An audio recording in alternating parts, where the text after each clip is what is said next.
선서 양심에 따라 숨김과 보탬이 없이 사실 그대로 말하고 만일 거짓말이 있으면 이정의 벌을 받기로 맹세합니다. 정인 신원식. 피청구인 주신문 하십시오. 네. 지금 잘 듣고 간단 명료하게 대답해 주십시오. 증인은 육군사관학교 37기로 입교해서 81년에 졸업하고 소위로 임관한 후에 3사단장, 수도방위사령관, 합동참모본부 작전본부장 역임하셨죠. 네. 2023년 10월경 국방부 장관에 임명되었다가 2024년 8월경부터 현재까지 국가안보실장으로 재임하고 있죠. 네. 국가안보실의 주요 업무는 어떻게 됩니까? 네. 각 관련 법규에 의해서 국가 안보에 관련돼서 대통령 직무를 보좌합니다. 3차장실은 주로 어떤 일을 하나요? 사이버 안보 분야와 경제 안보 분야를 하고 있습니다. 예, 지금 우리 그 작년에 대통령께서 비상계엄을 선포하셨는데 그 전후에서 국제 정세와 안보 상황에 대해서 물어보겠습니다. 증인은 국방부 장관을 거쳐서 안보실장으로 재직하여서 대한민국의 국방, 안보 분야의 전문가로서 한국이 현재 처한 안보 정세는 어떠하다고 평가하시나요? 네, 제가 대통령께 국가 안보에 대한 최고 직무를 보좌하는 참모로서 대통령이 느꼈을 고뇌에 대해서 말씀드리겠습니다. 12월 3일 전후에서 대한민국은 한치 앞을 볼 수 없는 그러한 상태였습니다. 북한의 핵미사일 위협은 능력은 고도화되고 있었고 북한은 이를 우리에게 사용하겠다고 매일 위협을 했습니다. 미중 간의 전략적 경쟁은 이제 패권 정쟁으로 악화되고 있었고 지정학적으로 그 중심에는 저희 대한민국이 있습니다.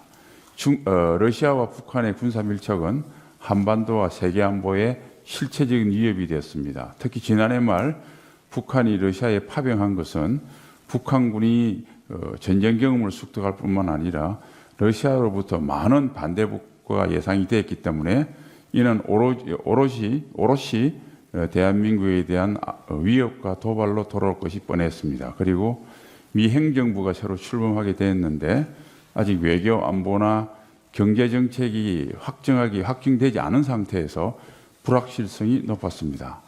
그럼에도 불구하고 이러한 안보 도전을 극복하기 위해서는 국내에서 힘을 모아서 대처해야 되는데 그렇게 하기는커녕 오히려 힘을 분산하고 있었습니다. 이런 측면에서 대통령께서는 대한민국이 누구보다 더 안보 현실에 대해서 매우 위중하다고 느꼈을 것이라고 생각합니다. 예, 보충해서 물어보겠습니다. 지금 우리나라가 처한 현실이 지금 중국이나 북한으로부터 여러 가지 위협을 당하고 있는데 그동안에 국민들이 색깔론이라든지 이런 어떤 야당의 비판이나 또는 이른바 진보 진영의 비판으로 인해서 그런 문제를 제기하면 굉장히 근거 없는 것처럼 국민들이 받아들이는 경우가 있는데 최근에 나온 사태들을 보면 민노총 간부들이 간첩 행위를 한 걸로 해서 유죄 판결을 받고 그런 사안들이 있지 않습니까? 그런 내용 좀 아십니까? 네, 보도를 통해서 봤습니다. 예, 그런 경우에도 통상적으로 이게 지금 현재 진행되는 현대에서 말하는 지금께서 좀 이따 설명을 해주시겠지만 현대에서 말하는 어떤 하이브리드전이나 심리전 이런 경우에 비추어 보면 국민들이 좀 그거에 대한 경각심을 가져야 되는데 간첩이 적발된 조직 내에서도 자성하는 게 없고 그 다음에 국민들도 그런 거에 대한 경각심이라든지 이런 게 없는 상태에서 민노총이라든지 또는 사회 거대 민간 단체 내에서 그런 것이 계속 지속되는 것은 안보에 어떤 큰 위협이 되고 있는 건 맞는 거죠. 네, 안보 위협은 대개 외부보다는 내부가 그 경각심을 약화돼서 초래된 경우가 더 많았습니다. 예. 지금 증인께서 방금 말씀하셨지만 지금 새로운 냉전 시대가 도래했다고 말할 정도로 미국과 중국의 전략 경쟁이 심화되고 있고 이로 인해서 전 세계 교역 질서도 변화되고 세계 공급망도 재편되고 있으며 러시아 우크라이나 전쟁 장기화로 인해서 국제 질서의 역학관계가 더욱 복잡하게 전개되고 있는 건 맞죠, 그죠? 네. 예, 아까 또 증인도 말씀하셨지만 지금 트럼프 2기 정부가 출범하려 하고 있습니다. 근데 과거 2000년대 초반에 중국이 부상할 즈음에 노무현 정부가 미국과 중국 사이에서 등거리 외교 노선, 이른바 균형자론을 주장한 바 있었죠. 네. 근데 지금 트럼프 2기 정부 출범 직전에 미국의 유명한 띵크탱크인 허드슨 연구소 그리고 국제전략연구센터, 흔히 CSIS라고 하는 그 관계자들이 나와서 보이스 오브 아메리카 코리아 방송에 나와서 트럼프 2기 정부는 그러한 외교 노선은 용납하지 않을 것이다 라고 아주 강경하게 의견을 표명한 바 있습니다. 이런 상황에서 한국의 어떤 외교 노선은 좀 더 신중하고 어떤 현명한 대처가 필요한 위기 상황인 건 맞죠? 그렇습니다. 예. 2-3항 물어보겠습니다. 지금 한국이 처한 이런 상황이 특히 중국과의 관계에 있어서 안보와 경제의 경계가 허물어지고 다양한 위험 요인들이 서로 연계되어 있으므로 국익을 확보하기 위해서는 이것을 잘 의식하고 치열한 경쟁을 이겨야 할 뿐만 아니라 고려해야 될 요소들이 더욱더 증가하고 있고 사회 내부적으로도 갈등 요인을 잘 컨트롤해야 되는 거죠. 그렇습니다. 예. 지금 증인은 군사 안보 전문가로서 이런 정세 판단을 기초로 해서 대응하기 위해서 군의 전력 향상, 군인에 대한 처우 개선, 급변하는 정세에 맞춰서 기술 진전에 맞는 전술 개발, 또 특히 이를 위해서 필요한 예산 확보가 중요하다 생각하시죠? 네. 예, 지금 이번에 문제가 되었던 예산안 중에서 초급 간부들 처우 개선에 관해서 물어보겠습니다. 민주당이 장악한 국회가 2025년 예산안을 심의하면서 초급 장교 및 부사관 등 초급 간부 처우 개선을 위한 예산을 증액하지 아니하고 의결한 사실 아시죠? 네. 예, 그 내용이 처음에 정부에서 제출했던 안이 지금 현재 초급 장교 처우 개선을 위해서 필요한 것보다 부족해서 증액을 논의하고 있는 상태였다가 그 협의가 진전되지 아니하고 야당이 일방적으로 그냥 의결을 통과시킨 것이죠. 맞습니까? 네, 그렇게 알고 있습니다. 예. 지금 사병들을 지휘함에 있어서 하사관과 초급 장교를 원활히 확보해야 될 어떤 필요성은 어떤 점에서 특히 중요합니까? 네, 초급 간부는 뭐 병사를 지휘해서 일선에서 전투력 발휘에 가장 기초적인 역할을 합니다. 그리고 미래에는 우리 국가 안보의 주역으로 자라날 인재들이기 때문에 소중히 관리하고 다뤄야 된다고 생각합니다. 최근에 나온 논문들을 봐서 이 단기 복무 간부들을 획득하기 위한 방안에 대해서 연구된 논문들이 있는데 그것을 한번 보겠습니다. 여기 주로 보면은 이렇게 되어 있는데 이 논문에 따르면 지금 인구 변화 구조를 언급하고 있습니다. 통계청의 인구 추측에 의하면은 2040년에 가면은 20세 청년들이 15만 5천 명 수준으로 급감할 것이 예상이 되어서 군 복무를 할 수 있는 청년 인구는 지속적으로 줄어들고 있고 그렇게 줄어든 청년들을 상대로 해서 민간 부문과 군대가 청년 인구를 확보하기 위해서 인재 경쟁이 더 심화될 것인데 그런데 하사관들과 초급 장교에 대한 처우가 낮아서 그 처우 개선이 지금 시급하다 이런 논문이 출간되는데 증인께서도 전문가로서 이 의견에는 동의하시죠? 예, 동의합니다. 그래서 아까 말씀드린 대로 증인께서 말한 대로 정부 예산안보다도 처우 개선을 위한 예산 확보가 긴급한 현안이다 해서 증액을 협의했던 건 맞는 거죠. 네. 예. 지금 현재 군 초급 간부들이 빠져나가고 있는 실태에 대해서 보도가 된 것들이 있습니다. 작년 한 해 2022년에는 7,639명이 빠져나갔으나 2023년에 9,482명으로 처음으로 군을 떠나는 초급 간부가 9,000명 선을 넘었다 해서 초급 간부 확보가 시급한 현안으로 떠올랐고 그래서 아까 말씀한 것처럼 초급 간부 처우 개선을 위한 예산안 증액이 크게 이슈가 된 건 맞죠? 그렇습니다. 예. 그리고 지금 문화일보에서 또 이렇게 이번에 증액되지 못한 예산안 중에서 특히 이제 초급 간부들의 처우 개선의 필수적인 항목들이라고 생각했던 당직비, 장교 단기 복무 장려금, 부사관 단기 복무 장려수당, 학군 후보생 생활지원금, 이런 것들이 다 단기 장교도를 확보하기 위해서 굉장히 필요하다고 생각했던 항목들이죠. 그렇습니다. 4-5는 생각하겠습니다. 하이브리드 전에 대해서 좀 물어보겠습니다. 21세기 들어서 군사 전문가들은 하이브리드라는 용어를 많이 사용하고 있습니다. 이를 비대칭전, 복합전쟁 이런 용어 등과 등치시켜서 많이 사용하고 있는데 그 의미가 경계선이 딱 분명하진 않는데 안보 전문가인 증인께서 생각하는 하이브리드 전의 어떤 의미는 어떤 것인가요? 네, 하이브리드전은 2014년 러시아가 크리미아 반도를 불법 침략하는 걸, 불법 점령한 걸 계기로 해서 당시 나토 정상회의 때 나왔던 개념입니다. 하이브리드전은 기존 전통적인 전쟁 수행 방식에 추가해서 정치 공작이라든지 경제 침투라든지 그다음에 SNS 등을 이용한 여론 심리전, 영향력 공작 등을 망라합니다.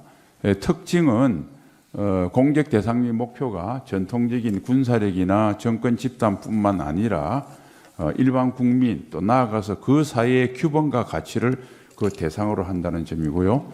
두 번째는 전시뿐만 아니라 평시에도 언제 어디선 발생할 수 있다는 점. 세 번째는 시행 주체가 모호하기 때문에 막상 발생해도 책임 소재를 묻기가 굉장히 어려운 점 등의 특징입니다. 예, 그래서 하이브리드 전은 그와 같이 진행되고 있는 것을 일반 국민들이 잘 모르기 때문에 그것이 상당히 진행되었다고 한다면 이미 그 나라의 어떤 국방력이라든지 국력은 상당히 감퇴된, 그래서 물리적인 전쟁이 터지면은 사실상 전쟁에서 승리할 수 없는 그런 지경인 상태에서 몰리기가 쉬운 거죠. 네, 거기에 추가해서 영향력 공작 등에 의해서 국민의 어떤 항전 의지라든지 사회 통합성 같은 것이 또 윤리감 이런 것도 많이 와야 되기 때문에 비단 군사적인 위협뿐만 아니라 싸울 수 없는 상태로 국가가 될 가능성이 대단히 높습니다. 예.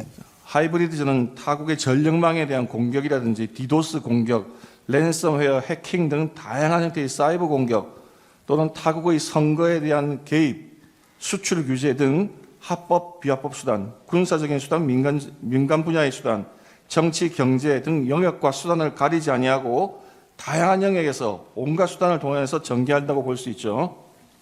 네, 광해의 의미에서 하이브리드전에 포함될 수 있을 것 같습니다. 통상적으로 하이브리드전은 중국, 러시아, 북한과 같은 사회주의, 전체주의, 일당 독재 국가들이 서구의 자유민주주의 국가들을 상대로 해서 많이 구사한다고 하는데 맞습니까? 네, 그런 경향이 있는 걸로 알고 있습니다. 그 이유는 무엇인가요? 일단 전체주의 국가들은 자유민주주의 국가에 비해서 모든 면에서 경쟁력이 낮습니다. 이 낮은 경쟁력을 극복하기 위해서 전체주의 국가들은 하이브리드전에 매달리는 경향이 있고요. 그다음에 하이브리드전 특성상 전체주의보다 자유민주주의 체제가 약점이 많습니다. 개방성, 포용성이라든지 또는 온라인, 오프라인 매스미디어가 발달을 했기 때문에 영향력 공작이나 심리전에 취약하기 때문입니다. 대통령께서 담화문에서도 발표하셨지만 우리나라 주변에 중국과 러시아와 같은 사회주의 국가 또는 사실상의 일당 독재 국가가 있지만 그래도 친선 차원에서 또는 경제 교류 차원에서 서로 상호 존중하는 의미에서의 교류는 활발하게 진행되어야 하지만 대한민국의 헌법 체제라든지 자유민주주의 체제를 훼손하는 그런 어떤 하이브리드 전 가능성에 대해서는 항상 경각심을 가지고 경계해야 되는 건 맞죠? 네, 우리의 규범과 가치를 지키기 위한 범국민적인 노력이 필요하다고 생각합니다. 중국에서는 이 하이브리드 전을 의미하는 용어로 초환전이라고 하는 용어를 사용하고 있다고 하는데 그 의미는 어떤 것입니까? 네, 계명대 교수가 쓴 책 제목으로 알고 있는데요. 한계를 초월한 전쟁. 그래서 하이브리드전과 유사한 개념으로 알고 있습니다. 지금 최근에 전 세계에서 좀 이슈가 되고 있는 것 중에 중국이 다른 나라의 국가의 선거에 개입하는 사례들이 많이 보도가 되고 있습니다. 한국 언론에서는 그게 많이 이슈가 되지는 않지만 세계에 지금 그게 많이 이슈가 되고 있는데 중국은 타국의 선거에 개입하는 정치 공작, 가짜뉴스나 거짓 정보 확산을 통해서 타국의 위해를 가하는 인지전, 여론전 또는 ICT 기술을 이용한 사이버전 등 이런 전법을 종합해서 많이 사용하고 있는 걸로 알고 있죠. 네, 그런 보도를 본 적은 있습니다. 중국인들이 외국에 나가서 사는 경우가 많은데 중국은 이렇게 외국에서 활동하는 기업, 그 나라에 체류하는 중국 교민, 중국 유학생들을 통해서 친중 정치인들에게 정치 자금을 제공하거나 또는 지지하는 여론을 확산하거나 선거에 있어서 그 후보에게 반대하는 그 상대 후보에 대한 허위 뉴스를 퍼뜨리거나 등 다양한 방법으로 타국의 정치에 개입하는 사례가 종종 발생하고 있는데 지금 이런 사례에 대해서 좀 아시나요? 뭐 해외에서 그런 적이 있다고 하는 보도를 본 기억은 있습니다. 중국이 보도된 바에 따르면 캐나다하고 스웨덴은 공식적인 보고서가 나왔다고 하고 또 중국에서 가장 가까운 데 있는 대만에 대해서는 지금 선거 개입 영향성 때문에 대만은 선거제도를 다 바꿔서 당일 투표 현장 개표로 다 바꾼 걸로 알고 있습니다. 시진핑이 트럼프를 만났을 때 대한민국을 중국의 속방처럼 표현을 한 적이 있습니다. 그 아시죠? 그런 보도는 보신 적 없습니까? 네, 2017년 아마 판비치에서 미중 정상회담을 할 때 그런 말이 있었다고 하는 보도는 본 기억이 있습니다. 그런 정도의 중국이라면 한국에 대해서도 얼마든지 선거 개입을 위한 시도는 있을 수 있다 생각하시죠? 큰 가정을 전제로 외교에 영향을 미치기 때문에 예, 답변하지 알겠습니다. 않겠습니다. 예. 지금 한국에 와 있는 중국 국적의 외국인들에 대해서 숫자를 알아보니 이렇게 돼 있습니다. 제 146호증에 보면 통계청에 의하면 2024년 4월 말 기준으로 한국 내 체류 중인 외국인은 약 260만 명이고 그중에 중국인은 96만 2천 명으로 약 37%를 차지하고 있습니다. 종전에 지금 증인께서 말씀하신 바와 같이 그런 다양한 하이브리드 전술을 감안하면 이렇게 중국인이 많다고 하는 것은 중국 정부로서는 하이브리드 전을 전개하기에 상당히 유리한 환경인 건 맞죠?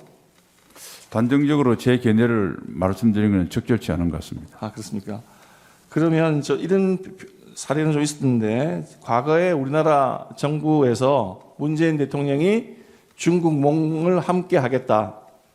또 지금 이재명 대표께서 중국 대사를 만나서 대사가 한국의 내정 간섭적인 발언을 했을 때 또는 중국과 대만의 문제에 대해서 양국에 대해서 쎄쎄하면 된다. 이런 표현들을 하는 것과 같이 정부 여당이거나 또는 국회 일당의 대표가 그런 친중적인 발언을 공공연하게 하면 그런 경우에도 하이브리드 전을 전개하기에는 적절한 환경은 아닙니까? 예, 그것도 답변을 하지 않겠습니다. 예.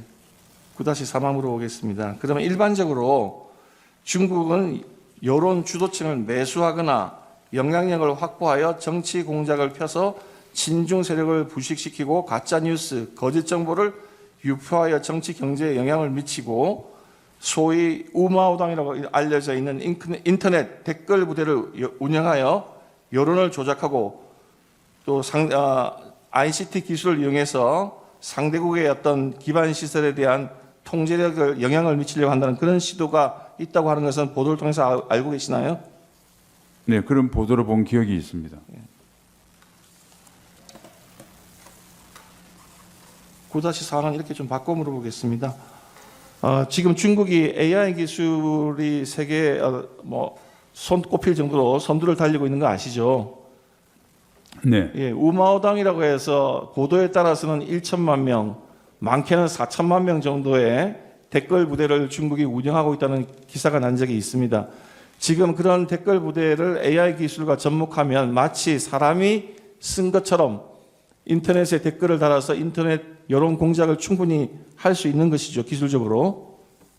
AI 기술이 불법과 위법에 사용될 가능성은 열려 있다고 생각합니다. 중국의 하이브리드전은 경제 및 문화 교류에서도 보복 조치를 통해서 이루어지기도 하죠. 마치 기업 간의 문제인 것처럼 해서 이루어지기도 하는 거죠. 뭐 그럴 가능성을 배제할 수는 없겠습니다. 중국이 2016년에 북한 및 중국의 미사일 위협에 대응하기 위해서 우리나라가 사드 배치를 결정했을 때 정치, 경제, 사회, 문화를 아우르는 광범위한 범위에 걸쳐서 우리나라에 대해서 보복 조치한 것 아시죠? 네, 당시 중국은 중앙정부가 직접 나서지 아니하고 지방정부나 또는 중국 기업들을 전면에 내세워서 기업 간의 교류를 갑자기 축소하거나 중단하게 하는 이른바 한한령을 내린 바 있죠. 네, 알고 있습니다. 예. 또 중국은 당시 합법적인 절차 및 규정을 준수한다고 내세워서 갑자기 중국에 진출한 우리나라 기업들에 대해서 세무조사, 위생, 소방조사를 해서 기업 활동을 위축시키고 통관 등 각종 절차를 엄격하게 해서 비관세 장벽으로 우리나라 기업들을 상당히 위축시킨 것도 알고 계시죠? 네, 심지어는 당시 한국산 배터리가 탑재된 중국차의 전기차 모델에 대해서 다른 모델에 대해서 보조금을 차별 지급하고 그렇게 한 것도 아시죠? 네, 예, 또 다른 사례로 특히 이제 롯데그룹이 사드 부지 제공과 관련해서 정부에 협조하자 이에 대해서 중국 정부가 보복을 해서 결국은 롯데가 유통사업을 중국에서 철수하는 일까지 벌어진 것도 그런 사례도 있었죠. 네, 예. 지금 현재 우리나라에서 국정원이 발견한 사례인데 지금 중국이 한국에서 마치 한국의 언론 사이트인 양 위장한 사이트를 개설해서 친중 반미 컨텐츠를 제작 유포한 그런 사례가 있는 거 아시죠? 네, 그 들은 적이 있습니다. 또 그런 활동 중에는 심지어는 한국 상품에 대한 거짓 정보를 퍼뜨리는 사례도 있는 거 아십니까? 그에 대해서는 제가 알지 못합니다. 즉 국정원이 중국이 개설했음에도 불구하고 한국인이 개설한 것이냐 위장한 인터넷 사이트를 여러 개 적발했다는 뉴스 보신 적 있습니까? 네, 본 적이 있습니다. 13만 묻겠습니다. 중국의 최대 IT 기업이라고 하는 그 텐센트가 2025년 1월 달에 미국 정부 당국이 중국 군 관련 기업으로 지정한 사실 아십니까? 네, 미 국방부가 그렇게 지정한 걸로 알고 있습니다. 예. 텐센트가 한국의 JTBC 계열 기업에 1천억 투자한 거 알고 계세요? 그건 모르십니까? 그건 정확하게 확인한 바가 없습니다. 제가. 예. 지금 보도에 따르면 텐센트는 JTBC 계열사에 1천억 투자하고 카카오 등에도 지분 투자를 했다고 합니다. 이렇게 합법적인 경제 교류 활동에 속하는 것이긴 하지만 중국 군 관련 기업으로 지목을 받을 만큼 그런 중국 정부의 영향을 크게 받는 기업이 이렇게 투자를 하게 되면 결국은 우리나라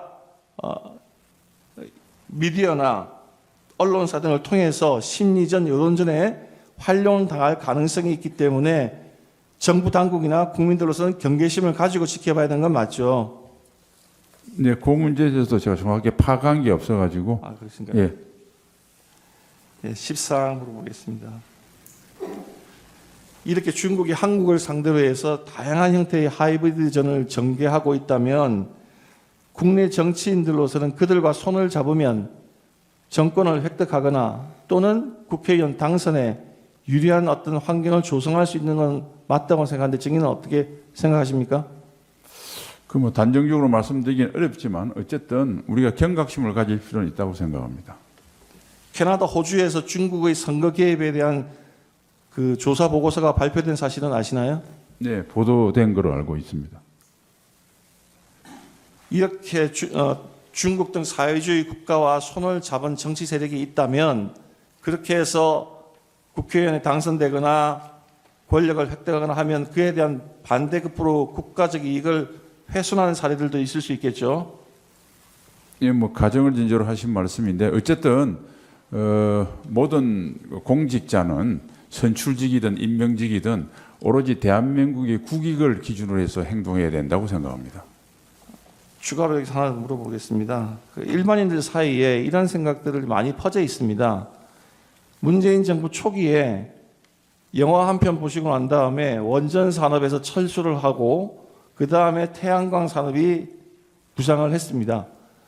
여러 가지 이유로 재생에너지 붐이 불어서 그렇게 했다고 하는 말도 있지만 한편으로는 국가 에너지 산업의 근간인 원전력 사업을 생태계를 황폐화시키고 대신에 태양광 산업을 일으켜서 결국 한국의 태양광 패널을 수출하는 데 큰 돈을 버는 것은 중국 기업이었습니다. 그래서 사람들이 이것도 그런 하나의 사례가 아닌가 의심을 하는데 증인은 여기에 대해서는 어떻게 생각해 보신 적이 있습니까?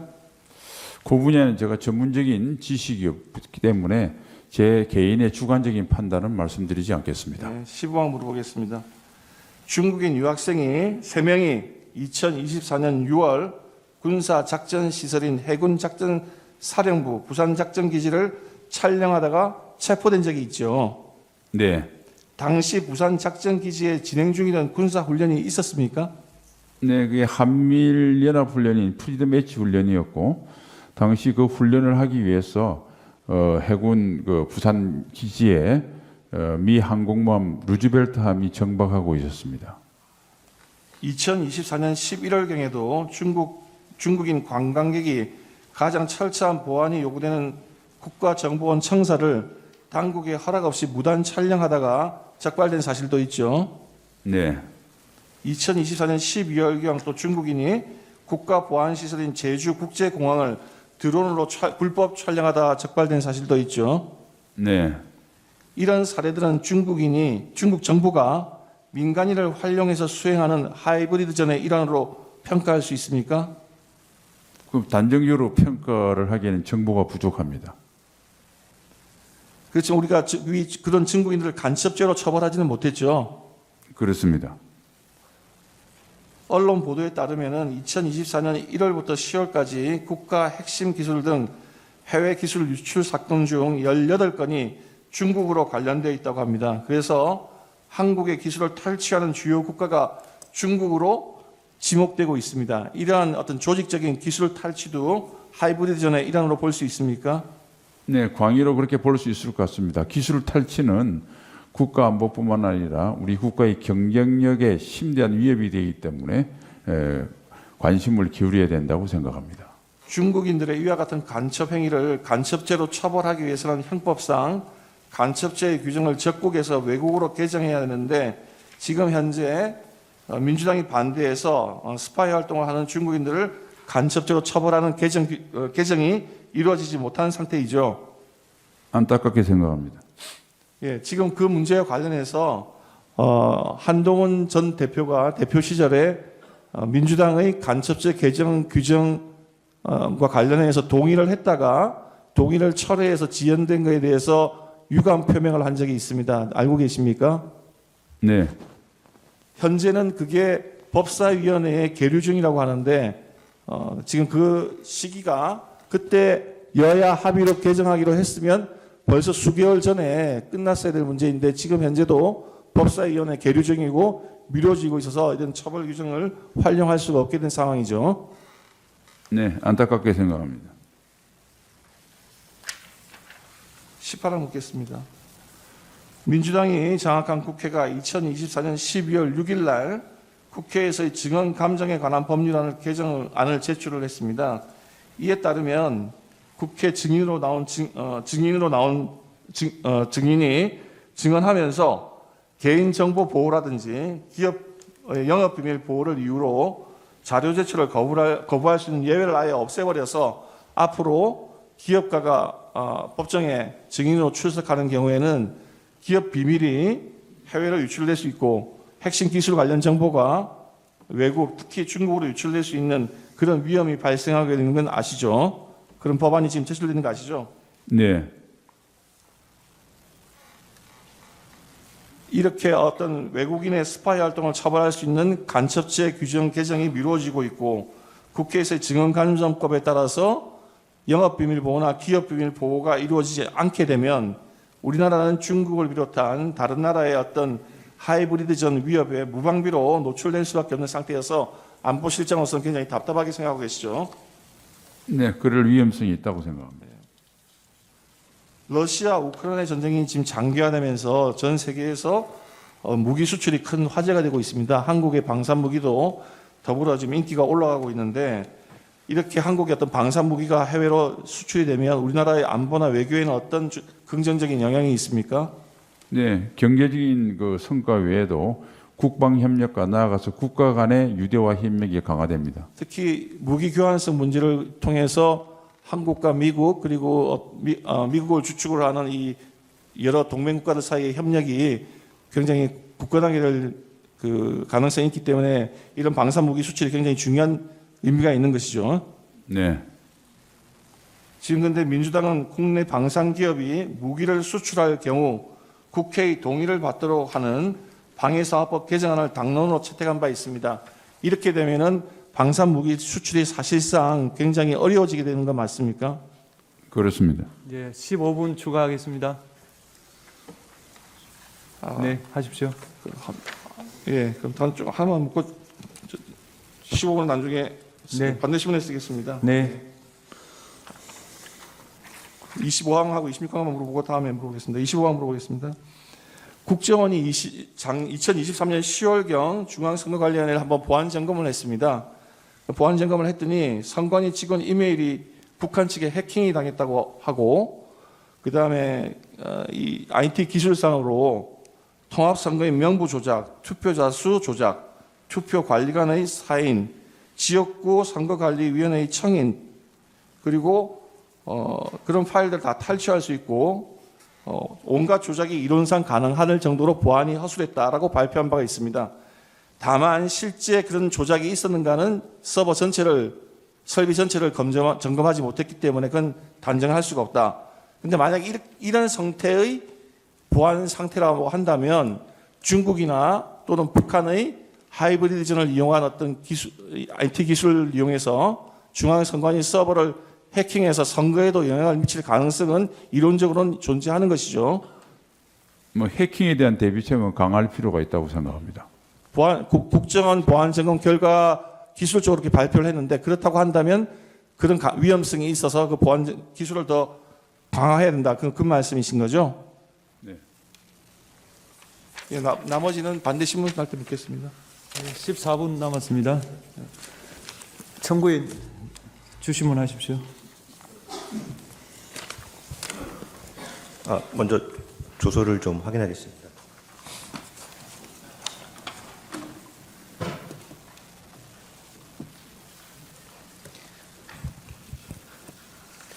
예, 증인 안보실장님 증인으로 호청하겠습니다. 네, 네. 이게 증인이 2025년 1월 2일 서울중앙지검에서 이 사건 비상계엄 선포와 관련해서 변호인의 입회하에 참고인 조사를 받으시고 사실 그대로 진술하고 종료 시에 조서를 열람해서 진술한 대로 기재되었음을 확인하고 서명 날인하신 그 서류 맞으시죠? 네, 그렇습니다. 예, 그럼 질문 드리겠습니다. 네, 2항은 생략하겠습니다. 예, 3항입니다.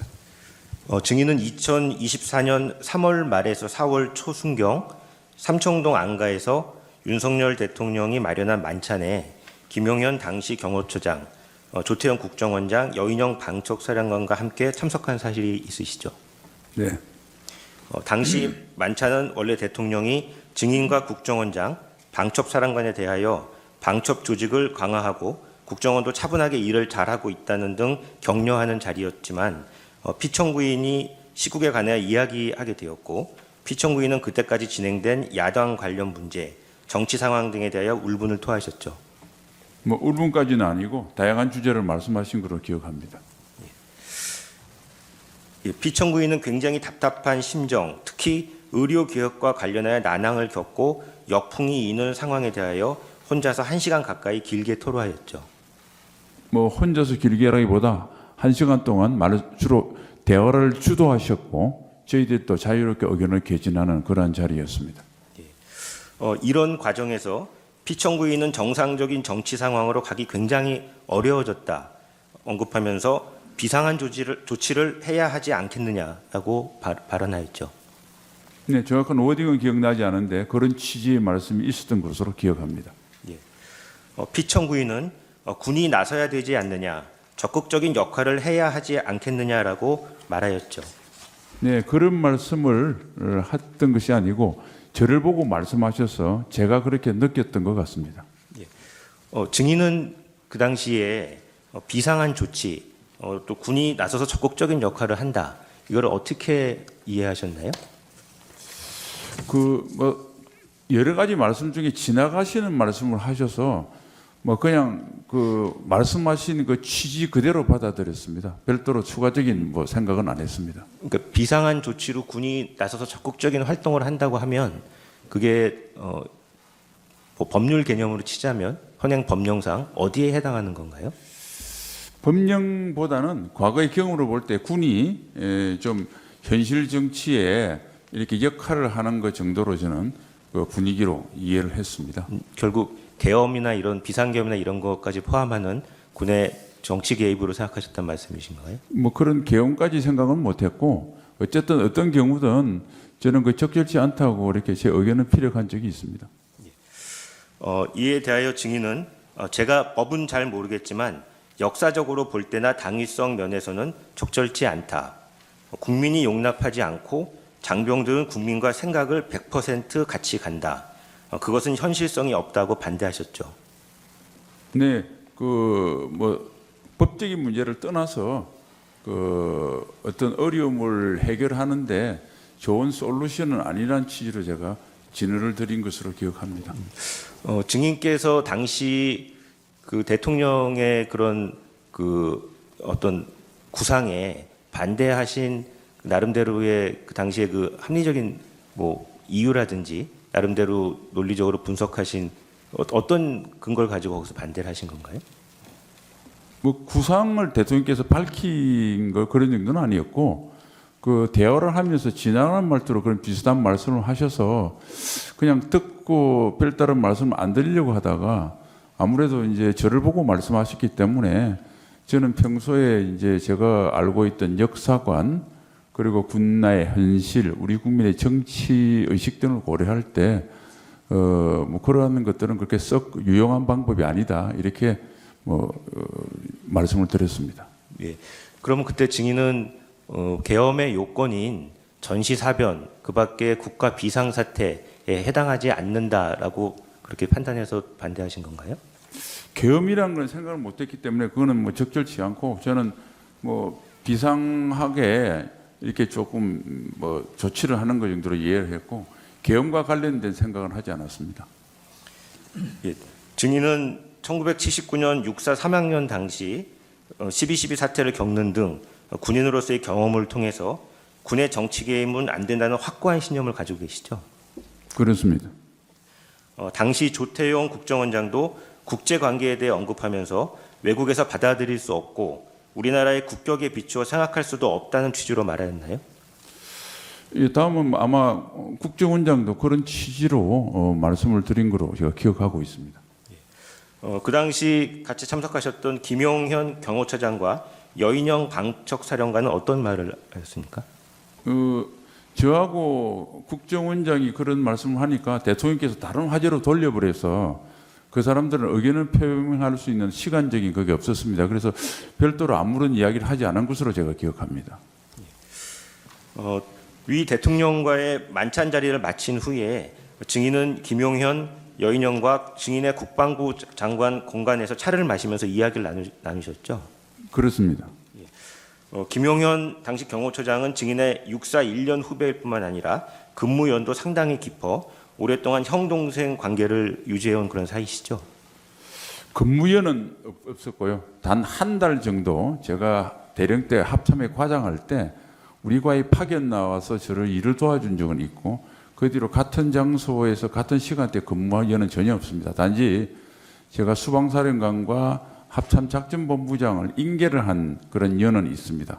그리고 이제 형 동생은 대개 뭐 국회에서도 국회의원들끼리도 그렇게 많이 하는데 저 육사 선후배끼리 형 동생은 좀 일반적으로 많이 호칭을 하기 때문에 굳이 꼭 특별한 관계 때문에 호칭하는 건 아니란 말씀을 참고로 말씀드립니다. 증인은 당시 대통령이 아무리 추중이라도 저런 말을 하면 문제가 될 수 있겠다는 생각하에 김용현과 여인영에게 대통령이 왜 울분에 차서 화를 내시며 저런 말씀을 하시느냐라고 물으셨죠? 울분과 화는 거 잘못된 좀 제 생각과 다른 표현이었고요. 어쨌든 지나간 말씀이 있지만 혹시 다른 분들한테도 그런 말씀을 하시면 괜한 오해가 될 수 있겠다 싶어서 그 두 사람에게 특히 이제 대통령을 건집해서 모시는 김명현 그 경호처장에게 좀 유익 있게 그렇게 대통령 잘 모셔라. 그리고 대통령을 잘 모시는 길이 그런 말씀을 혹시라도 안 할 수 있도록 하는 것이 부화된 저희 도리다. 뭐 이런 취지로 이야기를 했던 것으로 기억합니다. 그러면서 증인은 국방부 장관으로서 대통령이 언급한 비상한 조치에 절대 반대한다. 반드시 증인의 뜻을 대통령께 전해달라고 말씀하셨죠. 네, 뭐 그런 뜻을 제가 저를 계기로 해서 대통령께서 그날 우리가 사실은 술을 곁들인 식사 자리였는데 혹시 그걸 그렇게 깊게 생각 안 하실 수도 있어서 제 핑계를 대서 한번 경호처장에게 대통령께 그렇게 말씀을 좀 전해달라는 뜻으로 그런 표현을 썼습니다. 그리고 김용현 경호처장에게 대통령이 말씀을 잘 듣는 사람한테 오늘 취중에 이런 얘기를 했다는 점을 전하고 다음부터는 대통령이 이런 말을 하지 않도록 하라고 당부하셨죠. 네, 사실은 저 같은 경우는 대통령님과 장관이 됐지만 별도로 시간을 가져본 적이 별로 없던 상태였는데 그런데 이제 저한테 저런 말씀을 하시는 거 보고 다른 또 혹시 아주 가깝지 않은 사람들 이야기를 할까봐 아무래도 대통령 주변의 인간관계는 경호처장이 잘 아니까 대통령께 좀 말할 수 있는 분들을 한번 봐서 오늘 일을 좀 설명하면서 지나가는 말투였지만 한번 말씀드리는 게 좋겠다 그래서 제가 제안을 했습니다. 그랬더니 경호처장은 제 말에 100% 동감을 했고 그렇게 하겠다고 했습니다. 그 대통령께서 국정을 운영하려면 여러 가지 그 목소리를 많이 들어야 되는데 지금 증인께서 대통령이 말씀을 잘 듣는 사람한테 이 말씀을 전해달라고 할 때 보통 그 당시 증인은 어떤 분들을 머리에 좀 염두에 두고서 이런 말씀을 하셨나요? 제가 사실은 대통령님 주변의 개인적인 인간관계를 잘 몰라서 그냥 보도에 이렇게 보면 뭐 성함은 말씀드릴 수 없지만 여러분들이 대통령과 가깝다고 그래서 뭐 그런 원로들한테 이야기하면 되지 않겠느냐가 염두에 뒀는데 김용희 처장한테는 구체적인 사람이나 그런 걸 거명한 적은 없습니다. 혼자 그렇게 생각했습니다. 예. 국방부 장관 교체 관련돼서 질문 드리겠습니다. 2024년 8월 13일 증인은 국방부 장관에서 국가안보실장으로 임명되셨죠? 그렇습니다. 예, 그 1, 2주 전 대통령이 증인에게 갑자기 대통령 비서실 안보실장을 맡아주었으면 좋겠다는 이야기를 하였습니까? 네, 대통령께서 말씀하셨죠. 그때 대통령은 전략과제인 원전 방산 등을 유치하기 위하여는 적극적인 경제 외교가 필요한데 국방부 장관이 해외로 나갈 수 없고 안보실장도 나가기 어려우니 영어를 잘하는 당시 국가안보실장 장호진을 외교안보특보로 임명하여 그 임무를 맡기고 증인이 안보실장을 맡아달라는 취지로 말씀하셨죠. 네, 특히 하나 더 보태면 이때까지 안보실장 세 분이 다 외교 전문가였습니다. 그런데 그때 다시 국방 전문가가 맡아서 러북 간의 군사 밀착도 있고 그다음에 미국의 대선 결과에 따라서 특히 안보 중에서도 국방 정책이 변화가 많을 것 같으니까 좀 장관을 마친 중량급 있는 인사가 무게를 가지고 국방 위주로 좀 국방을 좀 중심을 둔 이런 안보 정책을 펴달라 이런 말씀도 있었습니다. 이때 이에 증인은 군 출신인 증인 자신은 국방부 장관은 잘할 수 있는데 안보실장은 외교도 잘 해야 하니 자신이 없다라는 취지로 답하였고 이에 대해 대통령은 김태효 안보실 1차장이 외교를 잘 맡고 있으니 괜찮다고 말씀하셨죠. 그 김태호 차장을 언급했는지는 제가 기억이 지금 없습니다. 뭐 조서는 어떻게 나왔는지 모르겠는데, 그는 어쨌든 여러 사람 조직을 활용하면 부족한 부분을 채울 수 있으니까 안보실장은 전문적인 지식도 중요하지만 리더십이다. 그리고 여태껏은 장관을 하지 않은 사람들이 세 명이 했는데 아무래도 외교안보실을 총괄하려고 그러면 장관을 마친 특히 국방부 장관을 마친 사람이 좋겠다 이런 취지로 저한테 말씀을 하셨습니다. 예. 그 후 얼마 지나지 않은 2024년 8월 12일 아침 피청구인은 체코 원전 수주 관계로 좀 빨리 오늘부로 국가안보실장을 교체해야겠다고 하면서 증인에게 안보실장을 맡아달라고 다시 말하였고 증인은 대통령이 두 번째로 말씀하시고 국가적 사안이라 생각하여 수락하셨죠. 그렇습니다. 바로 2, 3일 후에 장호진 특보가 제이크 셜리번 미 안보보장을 만나기 위해서 출국이 예정되어 있어서 대통령께서 급하게 일정을 정하신 거로 이렇게 들었습니다. 7항입니다. 증인이 국방부 장관에서 국가안보실장으로 임명되는 2024년 8월 무렵 국군 정보사령부 내에 정보사령관 문상호와 여단장 박민우 사이에 갈등이 불거져서 상호 폭행과 항명으로 맞고소하는 상황이 발생하였고 또 한편 정보사 블랙 요원 명단이 유출되는 중대한 보안 사고가 발생하기도 하였죠. 그렇습니다. 그래서 증인은 이러한 사태에 대한 책임을 물어 문상호 정보사령관을 보직 해임하고 교체하는 방안을 당시 여인형 국방부 인사기획관과 원천희 정보본부장에게 지시한 상태셨죠? 네, 박민우 여단장은 먼저 직무 배제를 했고요. 그러나 이제 정보사령관까지 갑자기 동시에 하면 좀 혼란이 있다는 참모들이 건의가 있어서 그때 제가 계속 있었으면 9월 중순경에 장군 인사를 하려고 했는데 그때 교체하려고 제가 준비를 했습니다. 그런데 2024년 9월 6일자로 김용현 장관이 취임하면서 문상호 정보사령관에 대하여 현 보직 유지를 지시하였죠. 그거는 전혀 몰랐고 이번 비상계엄 사태 이후에 보도를 통해서 알았습니다. 그리하여 결국 이번 비상계엄 사태에서 문상호 정보사령관이 노상원 전 정보사령관 등과 함께 제2합동수사본부 불법 구성, 선관위 침탈 등의 행위를 주도하는 결과가 되고 말았죠. 그건 뭐 수사와 재판을 통해서 확정될 사항이라 제가 답변드릴 사항은 아닌 것 같습니다.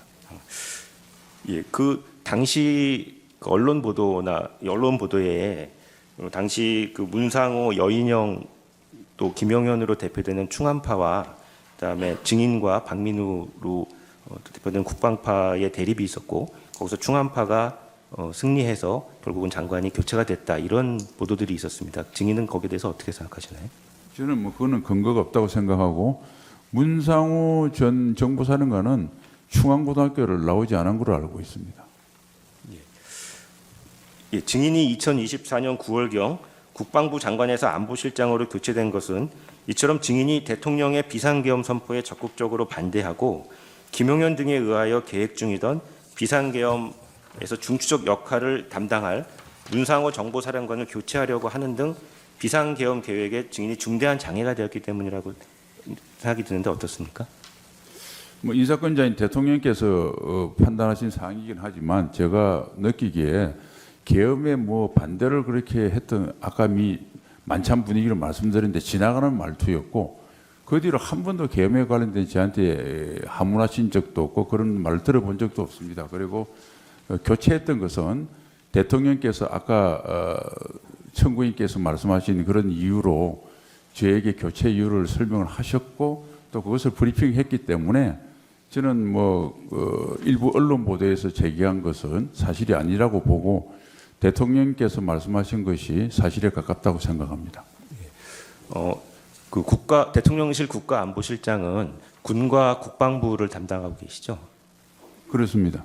그러면 전시 사변이나 국가 비상사태에 따른 합법적인 계엄 선포 시에는 군과 국방부의 보고를 받고 또 참모로서 대통령께 조언을 드리는 역할을 하게 되죠. 그 계엄과 관련돼서 저희 국가안보실에 어떤 매뉴얼이나 과업은 없습니다. 그렇기 때문에 그것은 이제 만일 그게 계엄 상황이 계속 길게 됐으면 무엇인가 과업이 있을 걸 생각하는데 워낙 짧게 끝나서 별다른 과업 지시나 과업 연출을 하지 못했습니다. 이번 이렇게 짧게 끝난 계엄을 말씀드리는 게 아니라 일반적인 전시 사변하에 그 합법적인 계엄이라고 한다면 당연히 군과 국방부가 국가안보실장을 통해서 대통령께 보고드리고 또 안보실장이 대통령의 최측근 참모로서 대통령께 조언을 드리고 의견을 드리고 하는 것이 정상적인 것이 맞죠?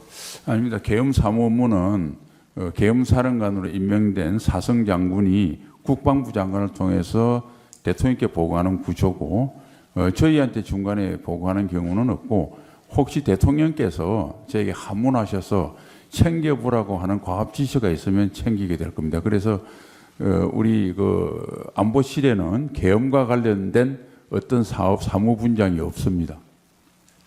예, 알겠습니다. 예, 2024년 12월 3일 회의에 관련돼서 질문드리겠습니다.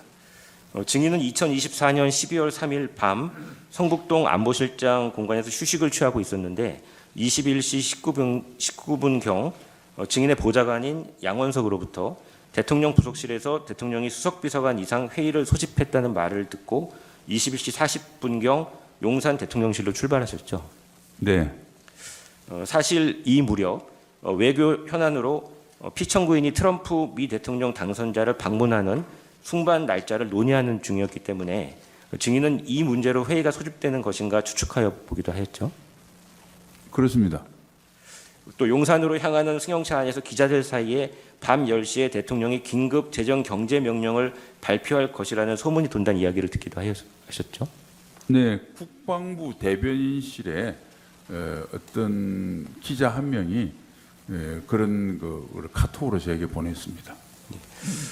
증인은 22시 1 내지 2분경 용산 대통령실에 도착하여 5층 대기실은 대통령 직무실 옆에 대접견실의 별실로 이렇게 알려져 있는데요.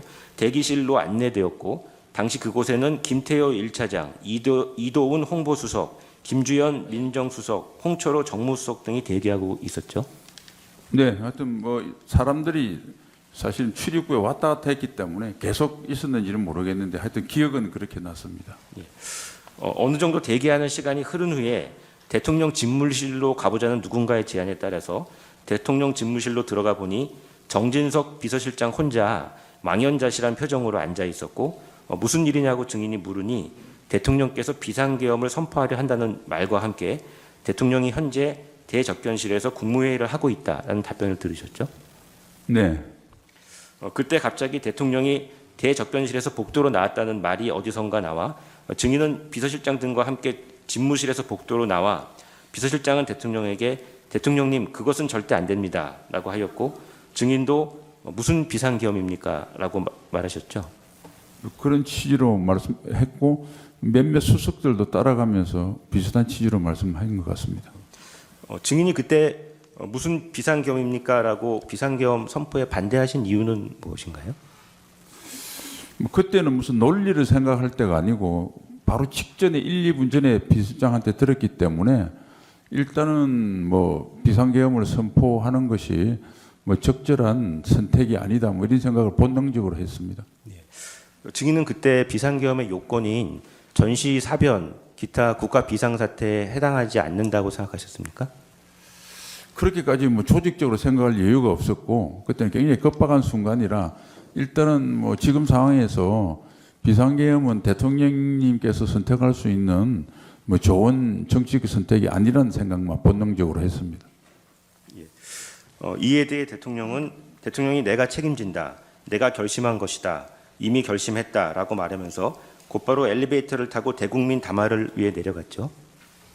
네, 뭐 그런 취지 비슷하게 내려가셨는데 그때 당시는 대국민 담화를 하러 내려가신지 몰랐었고요. 대통령 내려가시고 난 뒤에 저하고 비실장이 국무회의가 열렸던 대접견실에 가서 총리님으로부터 뭐 자세한 그런 이야기를 들었습니다. 그 후 증인이 비서실장 등과 함께 국무회의가 열린 대접견실로 들어가니까 그곳에 한덕수 국무총리와 조태열 외교부 장관, 최상목 기재부 장관 등이 있었고 증인이 어떻게 된 거냐 물으니 다른 말은 안 하고 큰일 났다라고만 다들 말했다고 하는데 사실입니까? 네, 제가 물어봤는데 뭐 그분들도 경향이 없었는지 답은 안 하고 큰일 났다고 하고 뭐 기재부 장관하고 기억나는 것은 그 외교부 장관이 뭐 반대다 뭐 이런 이야기를 뭐 자기들끼리 하고 있던 걸로 기억하고 있습니다. 증인은 대접견실에 들어갔을 때는 아까 집무실에 들어갔을 때 탁자 위에 비상계엄 선포문 등 서류가 있는 것을 보셨습니까? 저는 그 어떤 서류도 본 기억이 없습니다. 증인은 당시에 한 국무위원께 방으로 안내해서 들어가면서 큰일 났다, 국방부 장관이 사고를 친 것 같다라고 말씀하신 사실이 있습니까? 아닙니다. 그 총리님이 그렇게 말씀하셨는데 그거는 이제 정정을 제가 해드렸는데 그거는 나중에 해제하러 한 12월 4일 02시 30분 정도경에 총리님이 들어오셨습니다. 그래서 이제 총리님께서 대통령님께 보고 들어가기 전에 총리님도 도대체 이게 어떻게 이루어진 사항을 전혀 모르니까 제가 그때까지 파악했던 이 진행 사항을 옆방에서 보고를 드렸습니다. 그래서 이제 합참의장이나 계엄사령관은 잘 모르고 있고 주로 국방부 장관이 지시하고 한 것 같다. 뭐 이런 취지로 상황 보고를 드렸던 내용입니다. 이것을 총리님께서 경찰에 진술할 때 국무회의 전에, 그러니까 선포 위한 국무회의 전에 한 거로 좀 착각하셨는데 사실은 그렇게 돼서 제가 그 수사기관에 정정도 했고 뭐 그런 상황입니다. 예, 알겠습니다. 예, 국가안보실은 북한의 도발에 대한 대응도 맡고 있기 때문에 증인은 대통령이 비상계엄을 선포한 이후에 국가안보실 산하 위기관리센터장 김상호 소장에게 2, 3회 전화를 하여 북한과의 전선, 접경 지역에 이상이 없는지를 확인하셨죠? 그렇습니다. 그 후 방송을 통해 국회에 계엄군이 진주하는 상황을 알게 되었고 군이 국민들과 충돌하면 안 된다는 생각에 23시 30분에서 24시경 김명수 합참의장에게 전화하셨죠. 그렇습니다. 증인이 합참의장에게 국회에서 충돌이 나면 큰일 나는데 계엄군과 연락해서 그것을 막을 방법이 없는지를 물어보았고 김명수 합참의장도 자신이 계엄군에 대한 지휘권이 없다고 하였죠. 그렇습니다. 그러다가 증인은 2024년 12월 4일 01시 3분경 방송을 통해 국회에서 비상계엄 해제 요구 결의안이 가결되는 것을 보셨죠. 그렇습니다. 이후 01시 20분경 대통령 부속실로부터 지금 대통령이 합참 전투 통제실로 이동하는데 국가안보실 인성환 2차장과 최병욱 국방비서관이 수행하라는 연락을 받으셨죠. 네, 뭐 부속실로 제가 직접 받은 거 아니고 부속실에서 우리 보좌관한테 알려줘서 보좌관이 저한테 보고했습니다. 그런데 01시 31분경 인성환 2차장이 증인에게 전화를 걸어와서 대통령이 합참 결심 지원실에 와 계시는데 여기 오래 있는 게 적절하지 않으므로 증인과 정진석 비서실장이 함께 빨리 모시고 갔으면 좋겠다고 말하였죠. 네, 그런 전화를 했습니다. 전화를 받은 후 증인은 정진석 비서실장에게 빨리 계엄 해제를 해야 하는데 대통령이 합참 결심 지원실에 오래 있는 것은 적절하지 않으니 함께 모시러 가자고 말하였죠. 네, 그때 대통령 같이 이제 한 15, 16분 지난 시점이라 모시고 가는 거로 비서실장하고 합의를 했습니다. 예. 증인과 비서실장이 01시 41분경 합참 결심 지원실로 들어가니 대통령이 자리에 앉아 법령집을 보고 계셨죠. 법령직이라 특정할 수는 없는데 큰 책자를 보고 계셨고 제가 기억에 그때 의안과 의안 이런 말씀을 하셔서 제가 국회의원 하는 경험이 있어서 국회 관련 법령직을 보고 계시나 이런 생각은 했습니다. 그리고 한 가지 정정할 것은 01시 41분이 아니라 검찰은 합참에 CCTV를 확보하지 못했고 그것을 확보한 경찰 공조본에서 제가 조사를 받았는데 그때 경찰 수사관이 01시 46분에 비서실장하고 제가 합참 지하실에 도착을 해서 대통령을 모시고 01시 49분에 합참을 나왔다고 이렇게 이야기를 했습니다. 그래서 시간은 조금 그 경찰에서 수사관이 이야기한 시간이 맞는 것으로 생각합니다. 예. 증인은 대통령이 계엄 법령을 보면서 김용현 장관과 박안수 총장만 남고 다른 사람들은 나가달라고 한 사실을 알고 계신가요?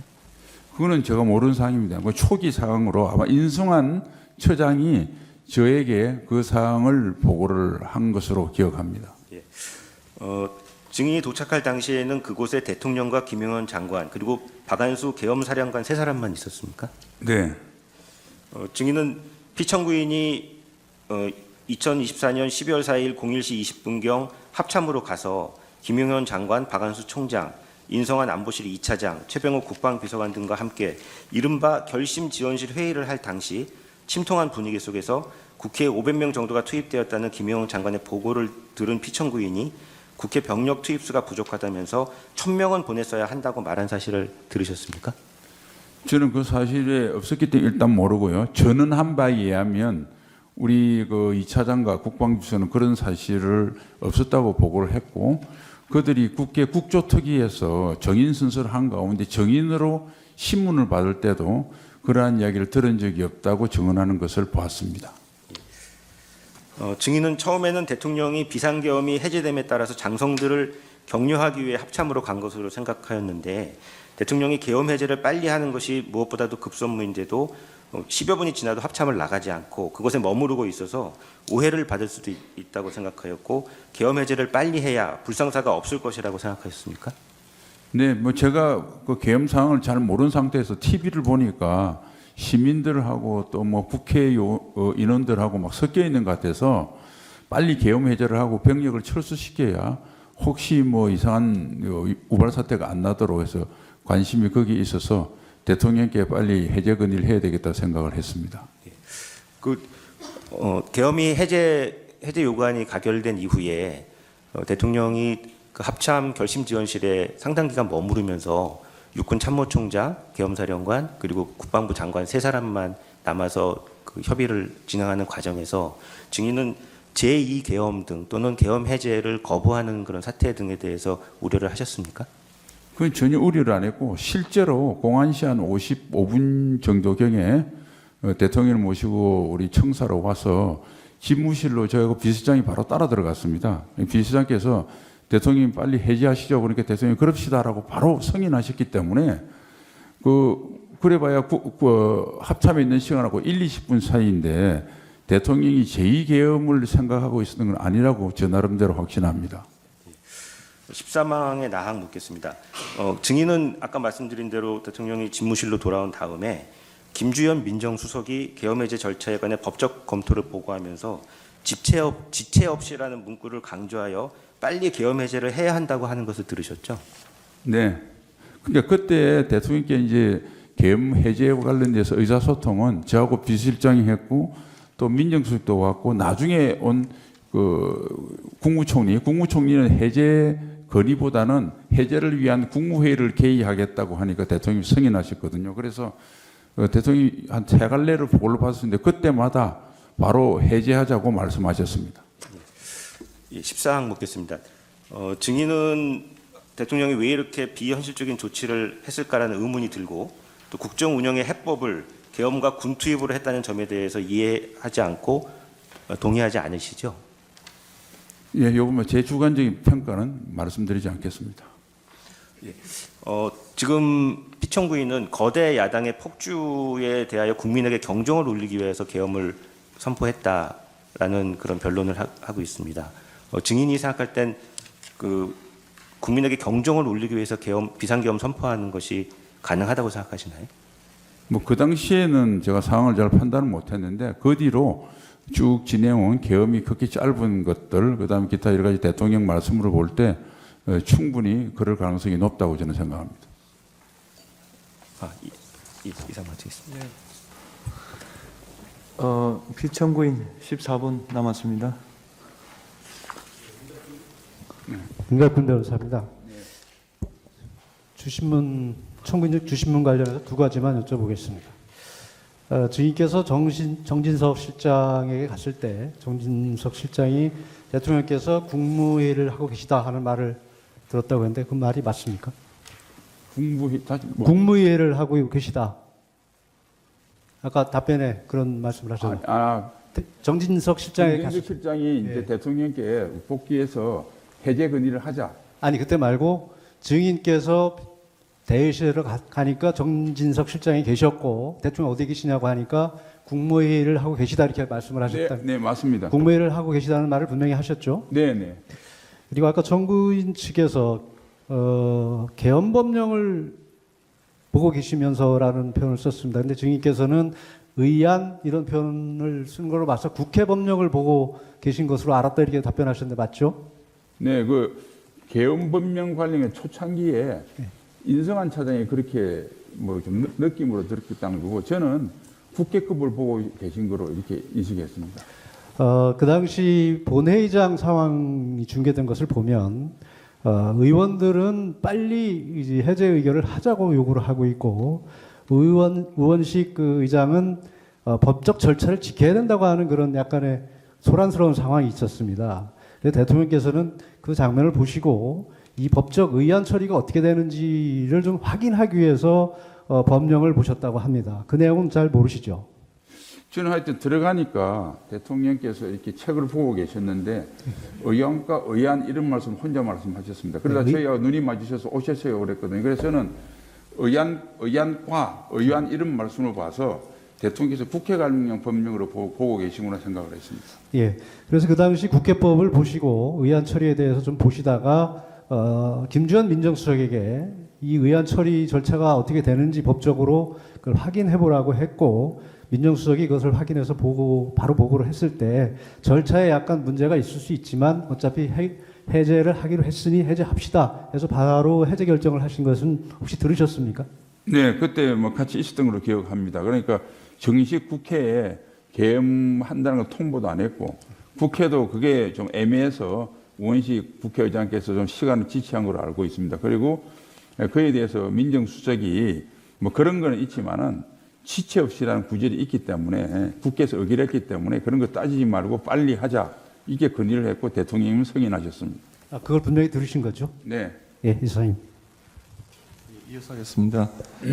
증인 그 주신문에서 2024년 3월 말경 삼청동 안가에서 대통령께서 비상한 조치를 해야 되지 않겠냐라는 취지의 말씀을 하셨다고 했는데 대통령의 이런 발언은 식사 도중에 그냥 지나가듯이 툭 던진 말씀인 거죠, 그죠? 네, 그렇습니다. 예, 그리고 뭐 그 발언 대통령께서 그 발언 이후에 구체적인 내용이나 계획에 대해서 언급한 적은 전혀 없죠. 그렇습니다. 그거에 대해서 뭐 저희들 소회를 이야기하니까 바로 다른 주제로 말씀하셨습니다. 예. 이항을 물어보겠습니다. 다음 보겠습니다. 증인 그 2024년 3월 삼청동 그 만찬 이후에 계엄 선포 시 사이에 대통령으로부터 무슨 비상계엄이라든지 군의 조치라든지 이런 것에 관해서 들어보신 적이 있으십니까? 없죠? 전혀 없습니다. 국방부 장관 교체 문제에 대해서 아까 주신문 과정에서 잘 말씀을 하셨는데 한 번 더 확인해 보겠습니다. 증인은 그 2024년 8월 13일 안보실장으로 임명된 후에 짧은 기간 동안 국방부 장관 겸임을 했고 2024년 9월 6일 날 김용현 신임 국방부 장관이 취임해서 이제 국방부 장관 업무를 인계한 이후에는 안보실장의 업무에 전념했으므로 국방부 장성들의 인사, 특히 뭐 진급 인사도 아니고 보직 변경 인사 이런 거에 대해서는 증인은 관심도 없었고 그럴 시간적인 여유도 없었죠. 그렇습니다. 예. 그리고 그 증인께서 국방부 장관에서 안보실장으로 교체 임명된 것은 그 경위가 아까 주신문 과정에서도 말씀하셨지만 대통령께서 외국을 가보니 한국의 방산 무기에 대해서 굉장히 관심이 많고 또 우리나라는 에너지 확보하는 것이 굉장히 중요하니까 대통령을 대신해서 외국 방문을 할 특보가 필요하다. 그래서 영어를 잘하는 국가안보실장 장호진을 외교 특보로 임명하면서 이렇게 자연스럽게 이루어진 것이죠. 네, 뭐 방산뿐만 아니라 원전 그리고 HBM 같은 고사양 반도체 같은 국가 전략 산업에 대해서 그것들을 미국은 또 안보라고 보고 있기 때문에 그것을 집중 다루기 위한 그 리베로가 필요하다는 게 대통령님 생각으로 알고 있습니다. 그런데 주신문 과정에서 마치 이러한 인사를 대통령께서 비상계엄을 선포하기 위한 포석인 것처럼 이렇게 보도하는 것은 사실관계도 전혀 맞지도 않고 또 나라와 국민을 위해서 인사를 단행했던 대통령의 진위를 왜곡한 것이라고 생각하십니까? 저는 뭐 대통령 그게 그 진위가 왜곡됐다고 생각합니다. 12월 3일 국무회의와 관련해서 물어보겠습니다. 증인은 그날 2024년 12월 3일 대통령께서 비상계엄을 선포하는 것을 전혀 모르고 있었죠. 그렇습니다. 예. 증인은 그 계엄 선포 당일인 12월 3일 오전 8시경 출근해서 저녁 한 8시경 퇴근할 때까지 평상시와 전혀 다름없이 일상적으로 업무를 봤죠. 그렇습니다. 예, 그 조서에 하면은 위기관리센터장 김상호로부터 북한 동향을 보고받고 안보실 자체의 주간 회의를 주재하고 대통령 주간의 차담회에 참석하시고 그 다음에 키르기스탄 대통령 정상회담 및 오찬에 배석하고 안보실 업무 다 결제 마치고 그 다음 날 개최 예정이 있던 평통 잠회의에서 예정돼 있던 대통령 연설문 윤독을 마치고 군내 식당에서 식사 마치고 그리고 귀가하셨다 이렇게 돼 있는데 맞습니까? 네, 8시경에 20시경에 퇴근했습니다. 만약에 증인께서 비상계엄을 선포하는 걸 알았다면 이렇게 평온한 일정을 할 리는 없는 거죠. 그렇습니다. 제가 퇴근하던 시간에 일부 국무위원들 소집이 있었으니까 제가 알았다면 퇴근하지 않았을 겁니다. 예. 그리고 대통령이 이번에 선포한 비상계엄이 과거 정부 하에 대규모 병력을 동원하는 비상계엄과 같은 것이라면 대규모 병력 동원이 계획이 돼야 되고 그러다 보면 안보실장인 증인도 알 수 있었을 텐데 지금 대통령이 말씀하듯이 국회의 폭주로 인한 국정 혼란을 국민들에게 호소하고자 하는 경고성 계엄이고 소규모 병력을 동원했을 뿐만 아니라 비무장 병력이었기 때문에 비무장으로 출동하라고 했기 때문에 그런 소규모 경고성 계엄이었기 때문에 증인은 이 비상계엄이 선포되는 그 시점까지도 모르고 있었던 것이죠. 네, 하여튼 저는 몰랐습니다. 네. 시간 묻겠습니다. 비상계엄 선포 이후에 지금 주신문에서 보면은 비상계엄이 해제 결의가 다 마치고 난 다음에 12월 4일 01시 20분경에 대통령 집무실을 떠난 것으로 조서에는 마치 그렇게 돼 있는데 그 정확한 뜻은 증인이 보좌관으로부터 보고를 받았다는 시간이 1시 20분이고 대통령이 정확히 집무실을 언제 떠났는지는 증인은 모르시는 거죠. 그렇습니다. 예. 그리고 그 조서에 보니까 아까 그 계엄법령 관련해 가지고 표현을 그대로 조서에 보면 이렇게 돼 있습니다. 제가 알기로는 대통령이 도착해서 국방부에 얘기해서 국방부 법령관리관이 가지고 온 계엄법을 좀 보시더니 박안수 총장과 김용현 장관만 여기 두고 나머지 사람들을 나가라고 했었다고 했습니다. 그래서 그렇게 표현이 되어 있습니다. 증인이 직접 목격한 게 아니고 들은 이야기를 이렇게 진술하신 거네요. 그렇죠? 네, 네, 2차장으로부터 보고받은 내용입니다. 아까 증인께서 말씀하신 대로 대통령께서 의안이라고 말씀하시는 거는 의안이라는 표현을 들은 것 같으니까 그게 계엄법은 아니고 국회법이라고 생각하신다 그러죠? 그건 제가 들어갔을 때 들었던 이야기고요. 후광 묻겠습니다. 증인이 아까 그 주시문에서도 그런 이야기 전혀 들은 적이 없다고 말씀하셨지만 한번 확인을 하겠습니다. 그 12월 4일 날 01시 20분경에 김용현 장관, 박안수 총장, 인성환 2차장, 최병호 국방비서관 등과 회의를 할 때 김용현 장관이 국회에 500명 정도 투입됐다고 하자 대통령께서 국회 투입병 수가 부족했다. 1000명은 보냈어야지. 그런 이야기는 전혀 증인은 들은 바 없으시죠? 예, 그게 사실은 뭐 신문에 나서 네. 제가 두 사람을 불러서 물어봤습니다. 이때까지 그런 보고를 나한테 한 적이 없던데 들은 적 있느냐 하니까 들은 적이 없다고 했습니다. 예, 그리고 국회에 지금 그 출동해서 경내에 들어간 인원들은 다 합쳐봐야 국회 내부로 들어간 거는 한 14명, 경내 그 안에 들어간 사람들은 다 합쳐봐야 한 90명 정도, 70명에서 90명, 그 정도밖에 안 되는 것이죠. 그런 이야기는 아십니까? 그건 사실은 보도를 통해서 제가 알았습니다. 그리고 대통령께서 2024년 12월 4일 날 01시 50분경에 집무실로 복귀한 후에 계엄 절차를 논의한 것에 관해서는 아까 증인께서 말씀하신 대로 민정수석에게 그 확인을 해보라고 했더니 민정수석이 사소한 절차 뭐 위반은 있지만 그냥 그런 건 다 그 언급하지 말고 계엄을 해제하는 게 빨리 해제하는 게 좋겠습니다 해서 계엄 해제 절차가 진행했다는 그거는 맞는 거죠. 예, 그 조금 설명을 드리면 예. 복귀하셔가지고 저하고 비서실장이 대통령에 들어가서 계엄 해제 건의하니까 바로 하라고 그러셨고 나와서 비서실장은 총리님께 빨리 들어오라는 전화를 하신과 동시에 민정수석 보고 법률 검토를 하라니까 민정수석이 사실 미리 검토를 하고 있었습니다.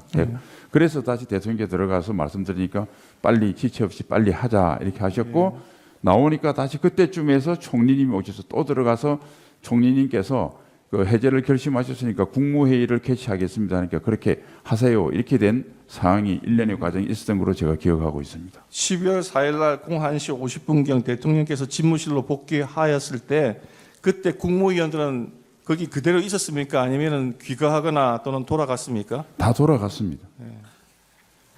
대통령께서 국무회의를 다시 소집을 하고 국무위원들이 자택에서 출발하는 등 오는 걸로 인해서 시간이 많이 소요가 된 것이죠.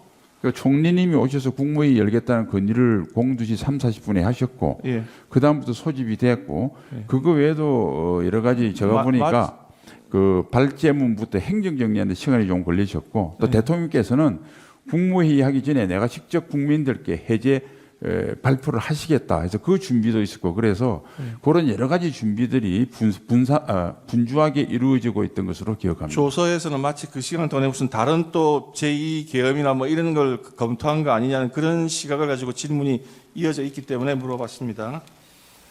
그다음에 예.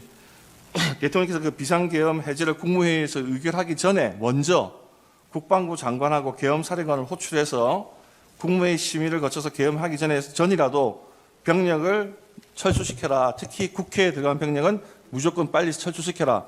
그 올 때 왔던 이동수단 헬기라든지 버스라든지 그런 게 오기 전이라도 하여튼 무조건 국회 경내에서 빼라. 라고 지시를 했다고 하는데 지금 그런 이야기는 들어서 아십니까? 그 당시는 제가 그 같이 있지 못해서 듣지 못했고 예. 대통령께서 하신 담화문과 언론 보도를 통해서 그런 지시를 하신 것을 알았습니다. 부정선거 존재 여부에 관해서 아까 조금 잠시 주신문에 있어서 물어보겠습니다. 지금 부정선거가 있었냐 없었냐 그 자체에 대해서는 잘 모르시죠? 그렇습니다. 예. 그런데 선관위가 선거 관리를 맡은 헌법기관으로서 국민들이 의혹이 있다고 하는 사항에 대해서 압수수색 영장 받아오면 서버 포렌식하게 해줄게 이런 식으로 발언할 것이 아니라 먼저 스스로 서버 감정이든지 무슨 절차든지 다 해서 국민적인 의혹을 다 털고 가는 것이 그게 헌법기관으로서 마땅한 자세라고 생각하십니까? 네, 뭐 사실 여부와 관계없이 국민들의 다수가 어떤 의혹을 가지고 있다면 관련 기관들이 협업해서 그 의혹을 해소시키는 것이 공직의 도리라고 생각합니다. 마치겠습니다. 한 가지만 다시 네. 여쭤보겠습니다.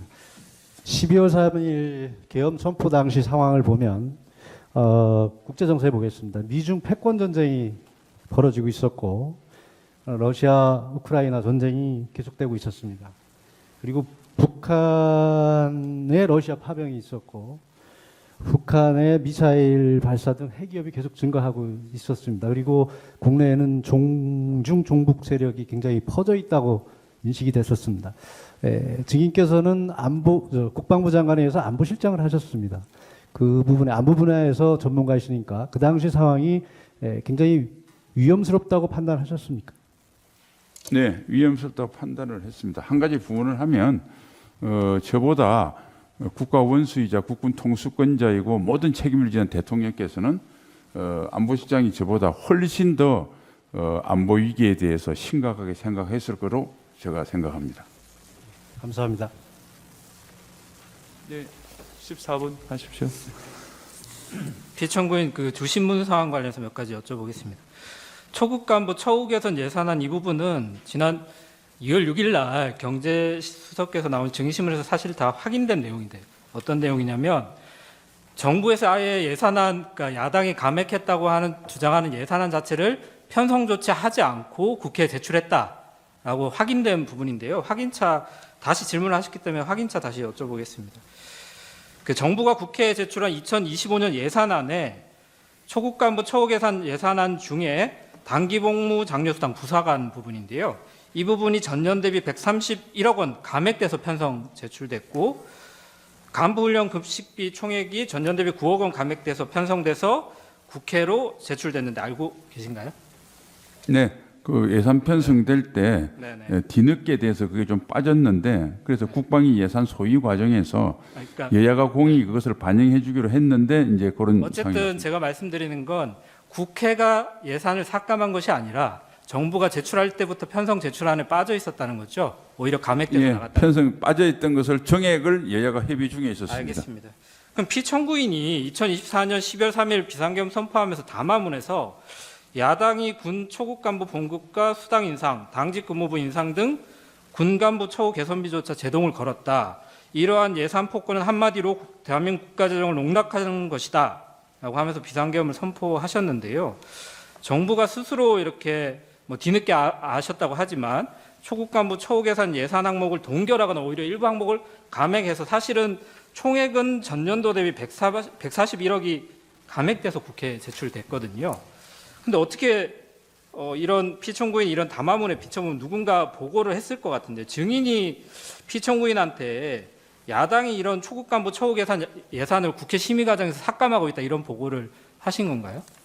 아니요, 국회 예산 심의 과정을 잘 아시는 분은 네. 제가 말씀드린 거 이해를 할 텐데 네네. 통상 그 정부에서 제출안 중에서 아니, 이 어떤 말씀이신지 조정을 해서 그러니까 예, 서로 조정해서 예산안 중에 깎는 부분이 있고 증액하는 부분이 있다는 취지시잖아요. 그 여야가 그거는 네, 거의 네. 합의로 해서 그러니까 제가 국방위를 여쭤보고 하고 싶은 있었습니다. 거는- 그래서 예. 그걸 기다리지 않고 일방적으로 한 것은 네. 사실상 그 깎았던 효과가 그대로 난다고 말씀드리겠습니다. 일단은 정부에서 예산안을 편성하지 않고 감액해서 제출한 건 인정하는데 국회에서 증액해 주지 않았기 때문에 이게 야당의 좀 예산 폭거다 이렇게 생각하신다는 취지신가요? 근데 사실상 정액에 국방위에서는 합의한 걸로 알고 있습니다. 네.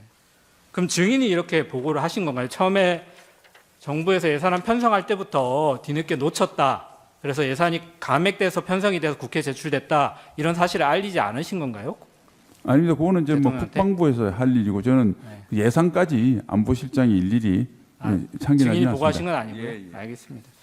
어쨌든 증인도 국회가 헌법 57조에 따라서 예산안 심의 과정에서 증액을 할 수 있는 권한은 없고 감액할 수 있는 권한만 있다는 건 알고 계시죠? 이제 감액을 하더라도 그 감액된 아니, 분야에서 헌법상 권한에 나중에 대해서 여쭤보는 겁니다.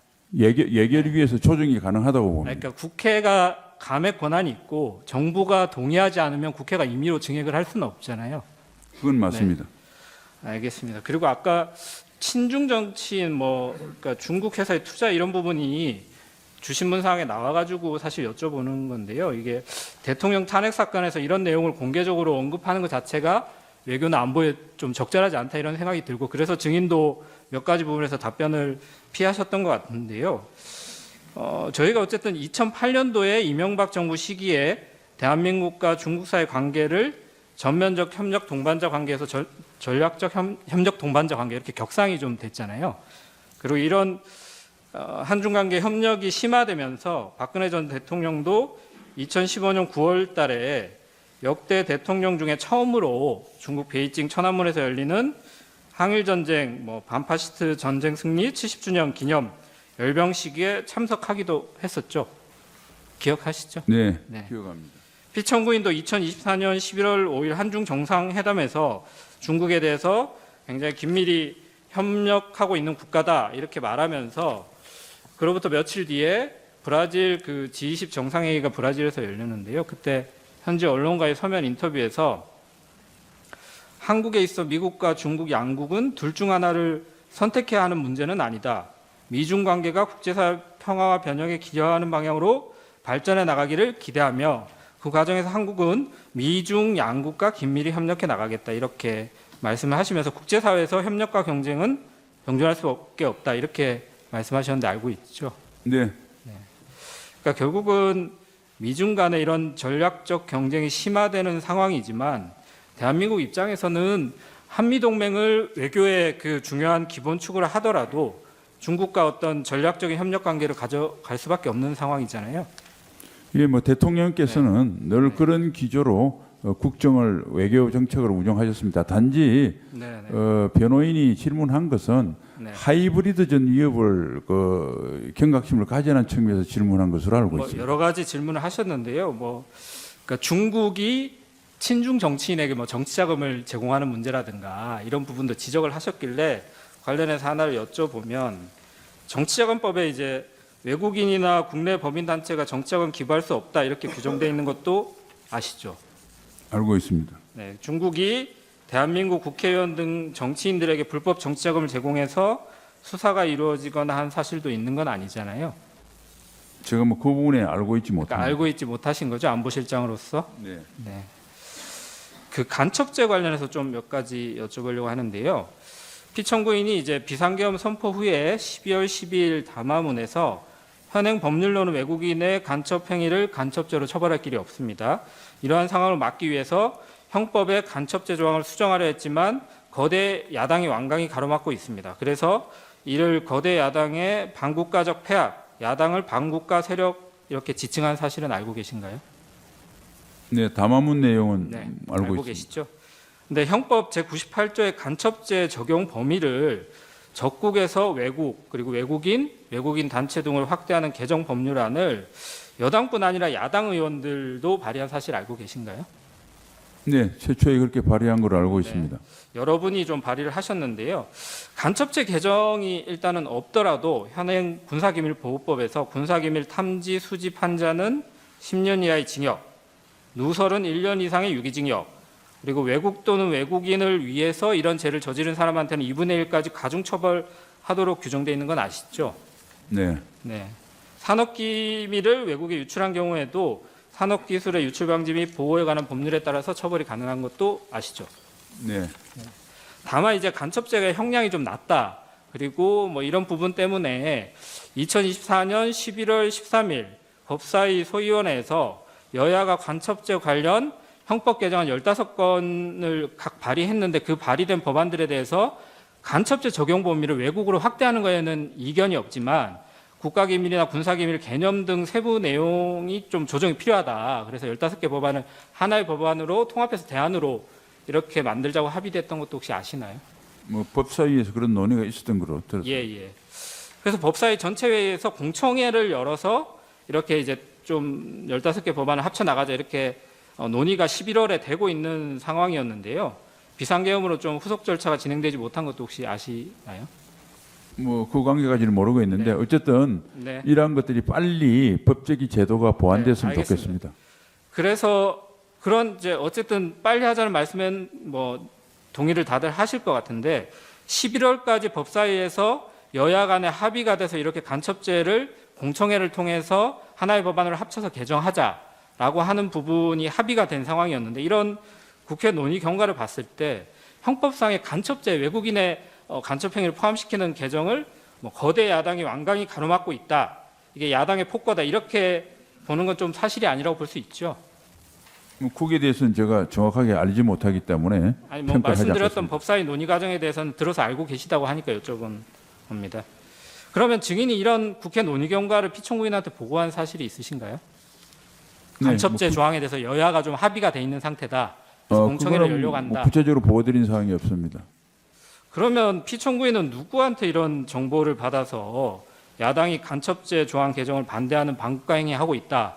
이렇게 인식을 한 상태에서 담화를 하시고 비상계엄 선포도 하셨을까요? 누가 이런 내용을 보고하시나요? 그건 뭐 제 개인적인 주관적인 평가는 말씀드리지 않겠습니다. 아니요, 그런 게 아니고 누가 이런 내용을 여야 간에 진행되는 상황을 보고하시는지 여쭤보는 거예요. 대통령실에 대해서. 일반 보도도 좀 많이 됐고 네. 만일 그 법에 관련되기 때문에 했으면 법률 담당하는 뭐 민정수석이나 법률비서관 또는 네. 간첩죄에 해당되니까 국정원 뭐 이런 쪽에서 보고했지 않겠는가 뭐 생각을 합니다. 업무 소관상. 알겠습니다. 네, 제가 몇 가지 여쭤보겠습니다. 그러니까 국회에서 계엄 해제되고 난 뒤에 인성환 2차장 연락 받고 그 결심 지원실에 있는 대통령 모시러 가셨다 그랬잖아요. 네. 예. 그때 인성환 2차장도 그런 생각을 한 것 같고 증인도 여기 오래 머무는 거는 오해의 소지도 있는 것 같다 이런 얘기로 말씀하셨어요. 어떤 오해의 소지가 있습니까? 그 시점에 대통령이 거기 있는 거에. 대통령께서 국회에서 한 공안시 1분인가 2분인가 했는데 네. 전화했을 시기가 한 공안시 31분이니까 네. 30분이 지났기 때문에 좀 빨리 오셔서 해야지 혹시 시간이 길어지면 그 대통령 뜻과 다른 이런 알겠습니다. 논란이 있을 수도 있겠다 이런 네. 네. 아까 거기서 대통령이 보고 있던 법령집 같은 게 뭐 개헌법이든 국회법이든 대통령이 법령집 보러 그 지휘통제실까지 내려가지는 않았겠죠. 이런 법령집은 대통령 집무실에도 당연히 있을 거 아닙니까? 뭐 그런 개인적인 제가 그 평가는 하지 않겠습니다. 네, 알겠습니다. 증인 뭐 국방부 장관일 때는 물론이고 안보실장으로 자리 옮기고 나서도 국무회의 자주 참석하셨죠. 네, 국방부 장관 때는 뭐 다 참석했고 그다음에 안보실장은 대통령께서 대통령이 주관하신 주재할 때. 회의만 배석했습니다. 대통령이 주재할 때 국무회의 오프닝 멘트, 클로징 멘트 대통령 직접 하시죠.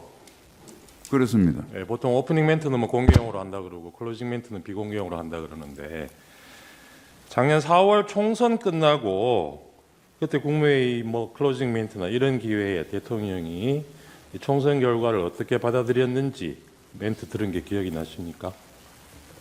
저는 뭐 기억이 안 나고 그다음에 국무회의 때는 대통령께서 뭐 정치 국무회의 상황에 자리가 대해서는 아니더라도, 예, 별도 그런 자리가 아니더라도 총선 결과에 대해서 대통령이 어떻게 받아들였는지 뭐 들은 기억이 있습니다. 뭐 어떤 말씀하시는 구체적인 기억이 없습니다. 그때 언론에서는 대부분 여당이 참패한 가장 큰 원인이 대통령 책임으로 돌리고 있었거든요. 그건 기억나시죠? 그런 보도가 일부 있지만 또 다른 보도가 있었던 걸로 알고 있습니다. 네, 알겠습니다. 그 대통령이 주재하는 국무회의가 5층 그 대접견실에서 열린 적이 있습니까? 거기에서 열린 적은 없는 것으로 기억합니다. 없는 것 같죠. 그리고 아까 저 피청구인 신문 중에 초급 간부들 군 이탈 숫자가 점점 늘어나고 있다 뭐 이런 얘기에 관련하셨는데 이게 공교롭게도 오늘 아침에도 제가 본 기사 중에 최근 계엄 사태 이후에 초급 간부들, 부사관들이 뭐 수십 명 전역 신청을 했다고 그래요. 근데 그 기사에 보면 주로 이번 계엄에 동원됐던 그 군인들이 속해 있는 사령부 소속 부사관들이라고 합니다. 이 초급 간부들이 떠나는 이유가 여러 가지가 있겠지만 저는 처우 개선도 처우 개선이지만 이 사람들 이 나라와 국민을 지킨다는 자긍심, 사기 이런 부분도 굉장히 큰 요인이 된다고 생각하거든요. 동의하십니까? 네, 사기 뭐 자긍심 당연히 되고 네. 단지 그런데 계엄과의 인과관계에 대해서는 저희가 제가 파악한 바 없습니다. 이 심판정에서 국민들과 함께 본 상관들 중에는 군통수권자를 포함해서 두 부류의 상관들이 있었어요. 한 부류는 자기도 상부에서 받아서 지시를 전달했지만 이 부하들이 다치게 하고 싶지 않아서 진실을 밝히려는 분이 있었고, 또 다른 분들은 자기가 지금 받게 될 형사재판 때문에 발언을 못하겠다고 한 사람들도 있었습니다. 이런 사람들이 상관으로 있으면 그 밑에 있는 뭐 초급 간부든 어느 군인이든 자긍심을 가지고 군인으로 복무할 수 있겠습니까?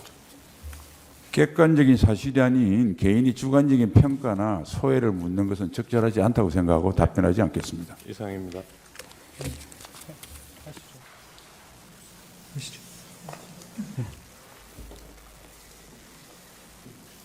예, 증인, 제가 몇 가지만 물어볼게요. 그 2024년 3월 말에 대통령 안가에서 그 만찬 모임했다고 말씀하셨잖아요. 네. 그게 그 안가가 어디에 있는 안가입니까? 삼청동입니까? 아니면 다른 동입니까? 제가 안가를 가본 건 그때가 처음이라서 과거에 옛 그 청와대 근처인 것 같은데 정확히 어느 동인지는 집어는 잘 모르겠습니다. 예. 그때 참석자가 누구였죠? 네, 저하고 저는 국방장관이었습니다. 김용현 경호처장, 조태용 국정원장, 여인영 방첩사령관 이렇게 있었습니다. 그 당시는 증인이 국방부 장관이었죠. 네. 이제 그때 그 대통령이 이 뭐 비상한 조치에 대해서 언급을 했죠. 다시 한번 말씀해 주십시오. 비상한 조치에 예, 대해서 예, 언급을 예. 했죠. 예. 그때 그거에 대해서 증인은 반대하셨다고 했죠. 예, 저를 보고 그렇게 하신 것 같아서 저는 뭐 군을 책임지는 국방장관으로서 그에 대해서는 제고하고 좀 다른 의견을 표명했습니다. 그때 그 자리에 있었던 그 당시 그 조태용 국정원장 그리고 김용현 경호처장, 여인영 방첩사령관은 그 말을 듣고 다른 얘기 안 했나요? 예, 아까 말씀드린 대로 저와 국정원장의 어떤 의견 표명 후에 대통령께서 다른 주제로 전환을 하셨습니다. 그래서 그 두 분은 그 말씀할 기회가 없었던 것으로 제가 기억하고 있습니다. 그러면 조태용 국정원장은 뭐 찬성했나요? 반대했나요? 조태용 국정원장도 사실상 좀 다른 의견을 낸 것으로 제가 기억하고 있습니다. 예. 그리고 그 다음에 바로 집으로 안 가고 그 증인 공관으로 김용현 여인영 데리고 갔죠. 네, 그렇습니다. 이제 가서 무슨 얘기했나요? 예, 그날 이제 식사 끝나고 대통령님과 국정원장은 이제 따로 복귀하셨고 군 후배 2명이 남아서 가는 길이니까 우리 집에 차나 한잔하자. 원래는 그냥 그런 의도로 했습니다. 그래서 이제 대화를 하는 과정에서 아까 대통령 하신 말씀이 화제에 올랐고 그래서 대통령께서 그런 말씀은 아무리 술자리라도 사람들한테 하는 게 좋지 않겠다 이런 뜻으로 아까 진술한 대로 그렇게 그 두 사람에게 당부를 했습니다. 그러니까 증인이 뭐 대통령께서 혹시라도 그런 생각 갖지 않도록 해야 된다. 나는 국방부 장관으로서 절대 반대한다. 반드시 내 뜻을 전해달라. 이렇게 말했다는데 맞습니까? 예, 그 조치를 저를 보고 하셨는데 사실은 제가 거기에 동의하지 않으면 성립될 수 없기 때문에 대통령께서 이제 그런 생각을 아예 안 하시려고 그러면 제 입장이 중요하겠다는 생각하에서 조금 그 예의에 벗어나지만 제가 경호처장한테 제 뜻을 대통령께 전해달라고 말씀했습니다. 김용현 경호처장에게. 네, 그리고 나서 2024년 9월 6일에 증인은 국방부 장관에서 경질됐죠. 그렇습니다. 그리고 나서 이제 지금 맡은 국가안보실장으로 가셨고요. 예, 정확하게 이야기하면 8월 13일 날 제가 겸직을 했습니다. 예, 9월 6일까지 김용현 그 후보자가 장관이 될 때까지 그래서 두 가지 겸직을 했고 9월 6일 이후에는 김용현 국방부 장관, 저는 안보실장 한 가지 일만 전념하게 되었습니다. 예. 그런데 그 여인영 정보 그 방첩사령관은 그 2024년 3월에 그런 만찬을 했다는 얘기를 안 하거든요. 2024년 다시 한 말씀. 2024년 3월에 대통령 안가에서 예, 만찬을 할 때 예, 그 이제 여인영 방첩사령관이 있었다고 했잖아요. 예. 그런데 여인영 방첩사령관은 어떻게 얘기를 하냐면 자기는 하여튼 그런 자리에 간 적이 없다. 이렇게 얘기하는데 시기가 분명합니까? 그래서 저는 뭐 검찰이나 경찰 조사받을 때 그 이야기를 들었고 그 관련 근거가 여인영 그 전 방첩사령관이 그렇게 진술했다고 이야기를 해서 저도 뭐 그런 비슷한 기억이 나서 시기는 하여튼 3월 말 4월 초인데 정확하게 어떤 특정 날짜를 지정하기는 좀 쉽지 않았습니다. 단지 이제 검찰에서 제가 4월 초보다 3월 말이라고 한 이유는 그때 대통령께서 그 의료 개혁에 관련된 말씀을 좀 하셨거든요. 그리고 난 뒤에 4월 1일인가 그 의료 개혁의 담화를 발표하셔서 그 전에 한 것 같아서 제 기억으로는 3월 말로 기억하고 있습니다.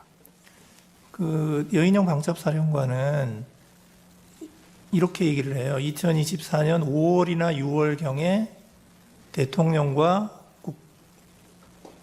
국방부 장관 그러니까 그 김용현을 삼청동 안가에서 만나 저녁 식사를 했는데 그때 대통령이 계엄에 대해서 수위 높은 발언을 해서 여인영 사령관이 무릎을 꿇고 계엄 생각을 하지 마셔라라고 말씀했다고 이제 그 말을 했다고 그렇게 얘기를 하는데 여인영 같이 계실 때는 여인영 사령관이 뭐 그런 얘기 안 했다는 거죠. 아니 그 5월 달에는 제가 하지 않았었고요. 제가 국방부 장관을 하고 있는 동안 그런 모임 그리고 대통령과 별도로 만찬은 그때 3월 말인가 하는 그때 딱 한 분 있었기 때문에 저는 5월에 대통령과 만찬을 한 적이 없습니다. 한 번밖에 없었다는 거죠. 예, 3월 말 그때 예, 조태영 알겠습니다. 원장하고 같이 했을 때. 네, 그 부분은 좀 정리가 된 것 같고요.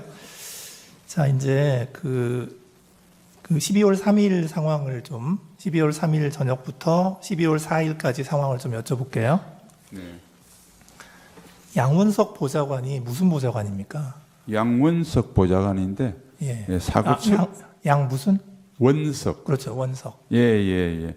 그 무슨 보좌관이에요? 정식 공무 그냥 보좌관으로 어디에 소속이 어디예요? 소속 저희 그 국가안보실장 직속 보좌관입니다. 제 사급 체계관입니다. 네. 예, 그 실장의 보좌관이군요. 네. 그다음에 그 당시에 국방부의 법령관리관이라고 있었습니까? 그 법무관리관을 아마 이야기하는 모양인데 그때 초기에 법무관리관이 그 뭐 법령직을 갖고 오고 했을 때는 제가 그 자리에 없었고 나중에 인성한 차장으로부터 그런 일이 있었다고 보고받았습니다. 그러니까 그 법령집을 들고 온 게 법무관리관이 들고 왔다는 거군요. 뭐 그렇게 들었습니다. 전에 듣기로. 예, 법무관리관이나 공직지책입니다. 아, 예, 예. 여기 그 법령관리관이라는 용어가 있어서 제가 여쭤본 거고요. 자, 이제 증인은 그 12월 3일 21시 19분경에 양원석 보좌관이 대통령이 수석 비서관 이상 회의를 소집했다. 이런 얘기를 듣고 용산으로 출발을 한 거죠. 예, 그런데 뭐 출발은 실출한 차량 기다리고 하느라고 하는 20분 이후에 21시 네네네. 21시 한 40분경에 출발했습니다. 예, 예. 그래서 22시 1분에 용산에 도착했고 그 대통령실에 22시. 예, 22시 1분에 이제 용산에 도착을 했고 국무회의도 참석을 안 했고요. 국무회의는 뭐 열리는지도 몰라서 그냥 저는 다른 네. 방에 있었습니다. 예. 그다음에 국회에서 그 계엄 해제 의결이 01시 03분, 1시 3분이 됐거든요. 이제 그런데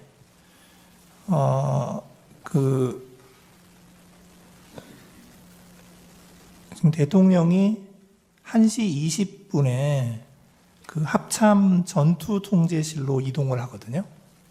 이제 그런데 그 인성환 2차장이 증인에게 전화를 했죠. 그게 전화를 한 게 1시 31분. 전화 내용이 뭐였나요? 그러니까 20분에 갔다고 하는 것은 그 보좌관이 저한테 보고한 시간이고 네. 대통령이 정확한 이동 시간은 아마 경찰에서 갖고 있는 합참 입구를 들어오는 CCTV에 나와 있을 겁니다. 그건 그 정도로 하고요. 네. 01시 31분에 인성환 처장이 전화한 것은 개략적으로 볼 때 대통령이 이제 합참으로 같이 이제 10분 정도 이상 경관 시점이라고 저는 추정합니다. 그때 전화 와서 대통령이 여기 계신데 너무 오래 계시면 그 계엄 해제를 해야 되는데 시간이 걸릴 것 같으니까 저보고 비서장님하고 와서 대통령을 모시고 가는 게 좋겠다고 건의를 했습니다. 그래서 이제 뭐 그런 취지로 차장이 저한테 건의를 했습니다. 전화로.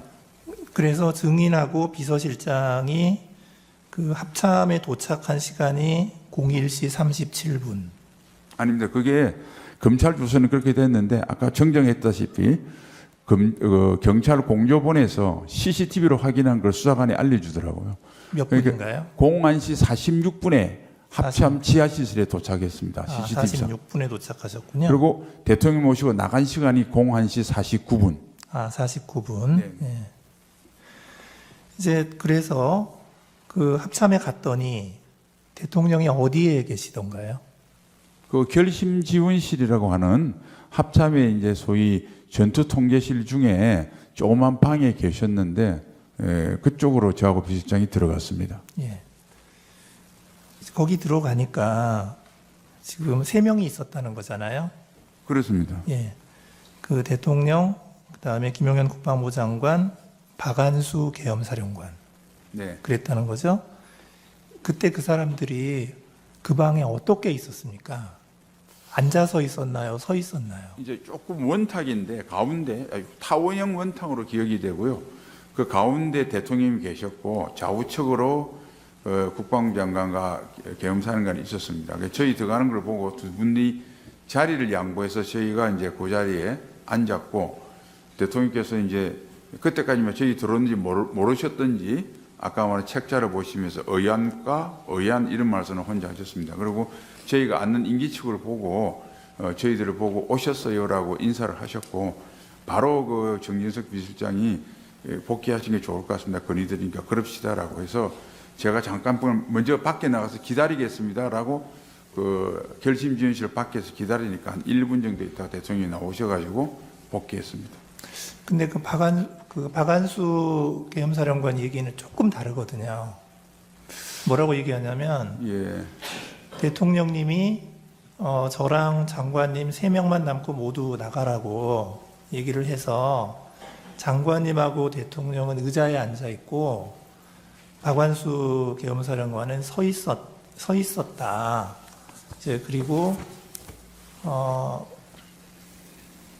그 이후에 대통령과 김용현 장관은 마주 앉아서 작은 소리로 뭔가 이야기를 하고 계셨고 박완수 사령관은 멀찍이 서 있었고 자기는 앉은 적이 없다. 이렇게 얘기하는데. 예, 저도 그렇게 진술한 걸 들었는데 그 중간에는 그렇게 앉아 있는지 모르겠는데 마지막 부분이지 않습니까? 01시 46, 7분에 들어갔을 때는 그때는 두 사람 다 아무 말 없이 대통령과 앉아 있었던 것으로 저는 기억하고 있는데 이게 뭐 제 기억이 잘못됐을 수는 있겠습니다. 그런데 어쨌든 저는 두 사람이 대통령님 앞뒤 좌우측으로 이렇게 앉아 있었던 것으로 기억하고 있습니다. 예, 예. 자, 그리고 나서 그 1시 50분에 이제 대통령이 경호차로 성사로 복귀했죠.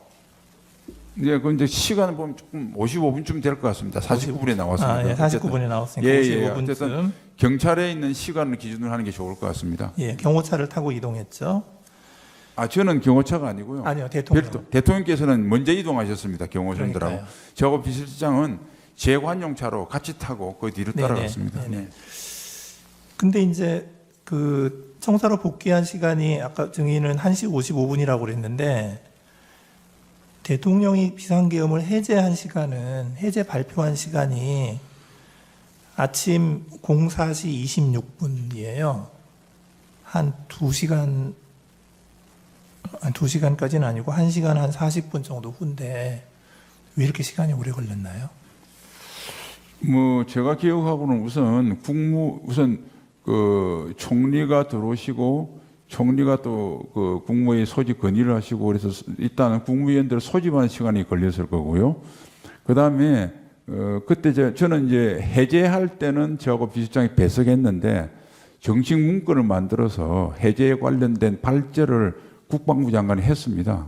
그리고 그 문서도 있었고요. 그래서 그런 뭐 행정적인 정리도 좀 있었을 거고, 그럼 대통령께서는 국무회의 하기 전에 대국민 담화를 하시겠다고 그래서 또 담화문을 작성하고 이런 시간도 있을 거고, 그래서 뭐 그런 시간이 소요됐을 것으로 생각합니다.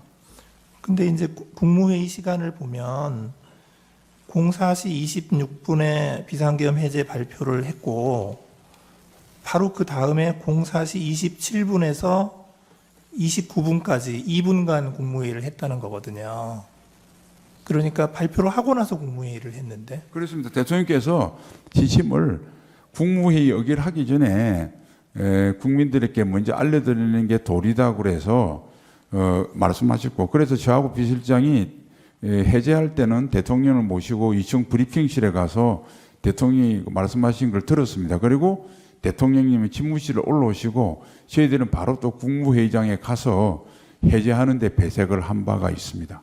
예. 마지막 질문인데요. 그 합참의 이제 전투 통제실에 그 결심 지원실이라는 게 있잖아요. 네. 그러면 그 안에 지금 대통령께서 머무른 시간이 그때 한 뭐 그 10분 이상 지연이 되니까 그 인성환 2차장이 대통령을 빨리 모시고 나가는 게 좋겠다는 취지로 증인에게 전화했다는 거잖아요. 그걸 왜 빨리 모시고 나가야 되는 상황이었나요? 그 인성환 차장한테 전화를 한 경위를 물어보니까 인성환 차장은 통상 군에서는 그 자기가 지시를 받으면 직속 상관인 저한테 대통령을 수행해서 갑니다는 보고를 해야 되는데 보니까 보고를 안 해서 일단 그걸 보고를 해야 되겠다는 생각을 했고, 네. 그다음 본인 생각에 그 01시 31분이라는 것은 인성환 차장하고 저하고 비아폰에 찍혀 있는 시간을 기준으로 하는 겁니다. 그래서 전화, 예, 전화를 해서 대통령이 좀 이게 10분 정도 지난 것 같은데 뭐 오래 있는 거는 좀 그렇다 하면서 어쨌든 빨리 모시고 가자. 장병들도 있고 계엄도 빨리 해제해야 되는데 뭐 그런 취지로 이야기를 저한테 건의를 했습니다. 그러니까 그게 좀 그렇다. 그게 뭐가 그래서 그러니까 계엄이 국회에서 의결을 했는데 해제를 의결했는데. 대통령께서 이제 군사 지휘실에 있는 것이 장병들이 보기에 뭐 적절치 않겠느냐 뭐 이런 취지로 이야기한 것 같습니다. 예, 각제 45호증 24는 증거로 채택합니다. 의견 진술 기회 드리겠습니다. 서추 의원 말씀하시겠습니까?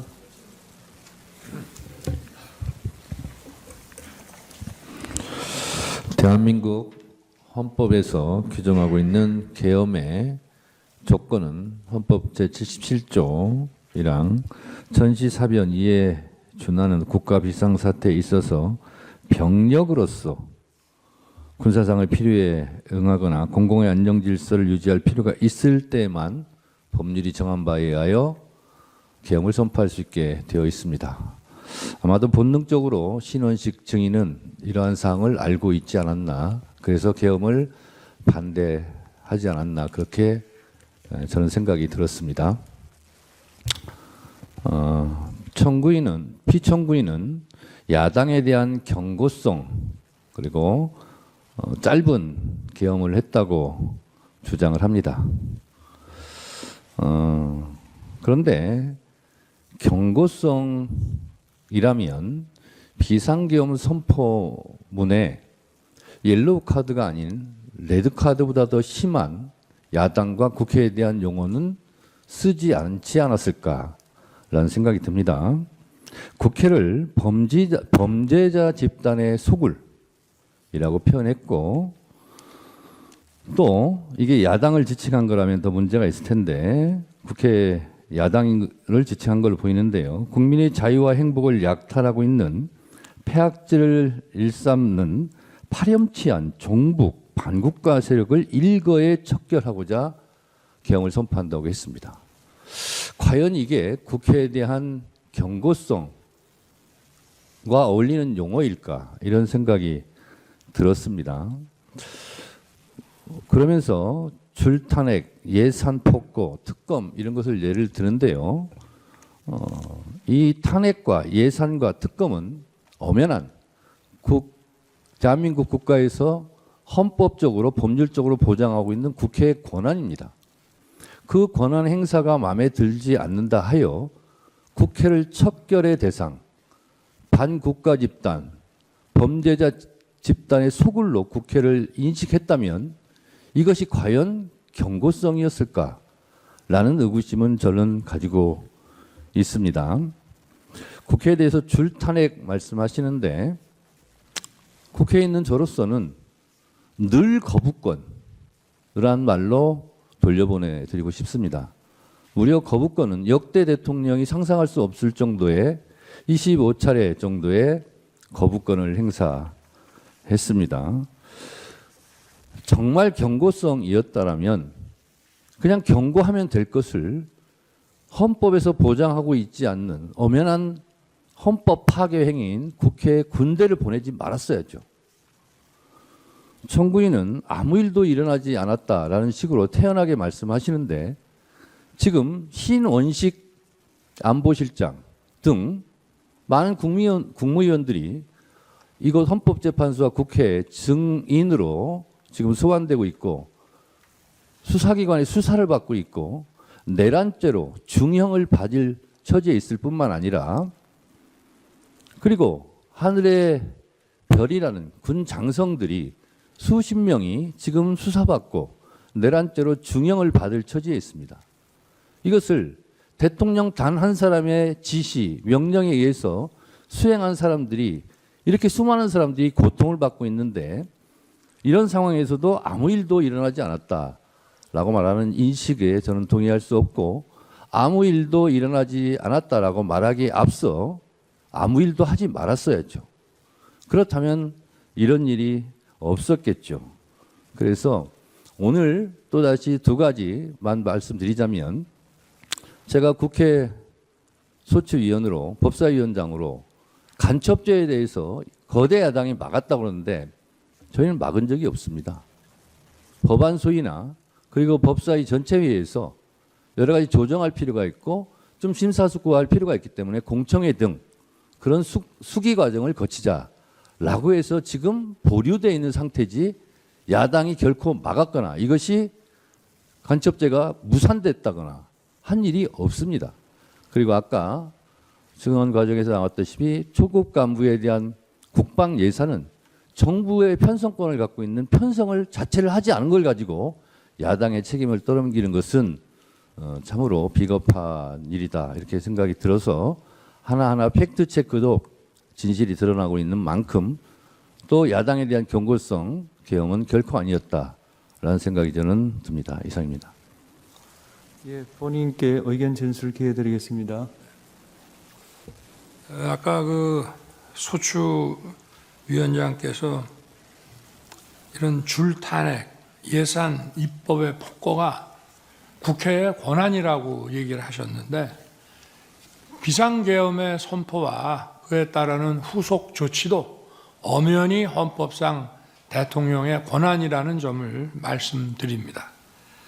그리고 아무 일도 일어나지 않았다는 것은 바로 이 소추위원단과 민주당에서 만들어낸 내란 프레임으로 만들어낸 체포, 누구를 끌어내는 일, 그런 일이 전혀 일어나지 않았고 국민들에게 어떤 군인들이 어떤 억압이나 공격을 가한 사실이 전혀 없고 오히려 계엄 상황에서 경비와 질서 유지를 하러 간 군인들이 오히려 시민들한테 폭행을 당하는 그런 상황이었다는 그런 말씀을 드리고 정말 아무 일도 없게 되어야 한다고 생각합니다. 그리고 아까 지금 간첩법과 뭐 이런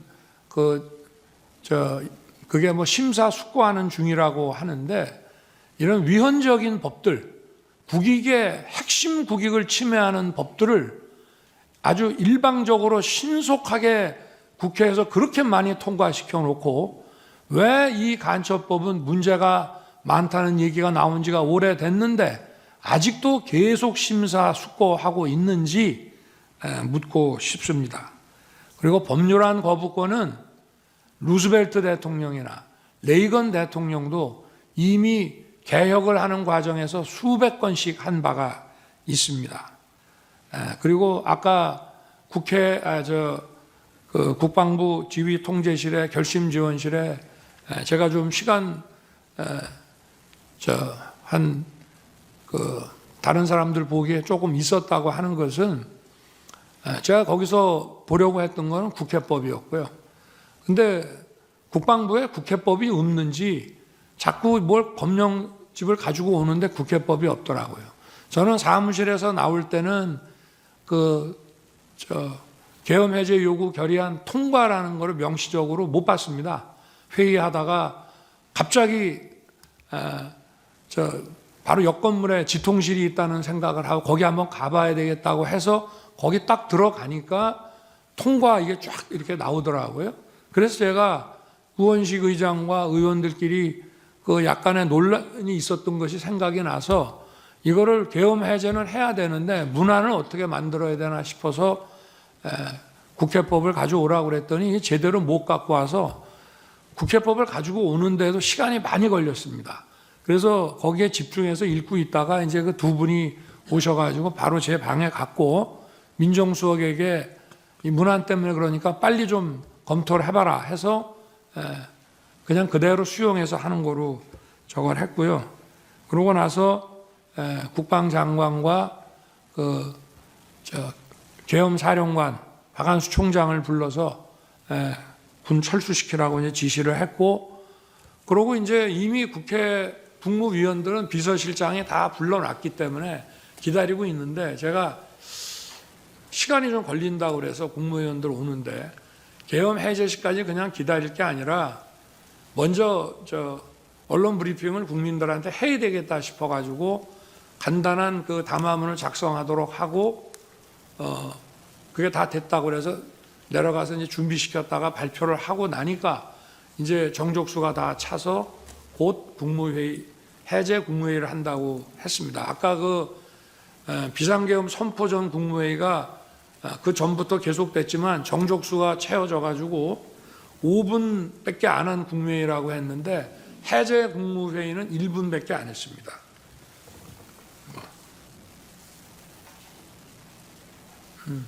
아니 그리고 간첩죄 개정 문제도 개정하기로 여야가 이미 합의를 다 해놓고 그 중국인 그 문제가 생기니까 갑자기 야당에서 보류한 거를 다시 한번 말씀드리겠습니다. 네, 이상입니다. 예. 백종욱 정인 오셨습니까? 예. 그 정인 신원식 정인께서 오늘 고생 많으셨고요. 돌아가시면 되겠습니다. 예. 휴정하고요. 4시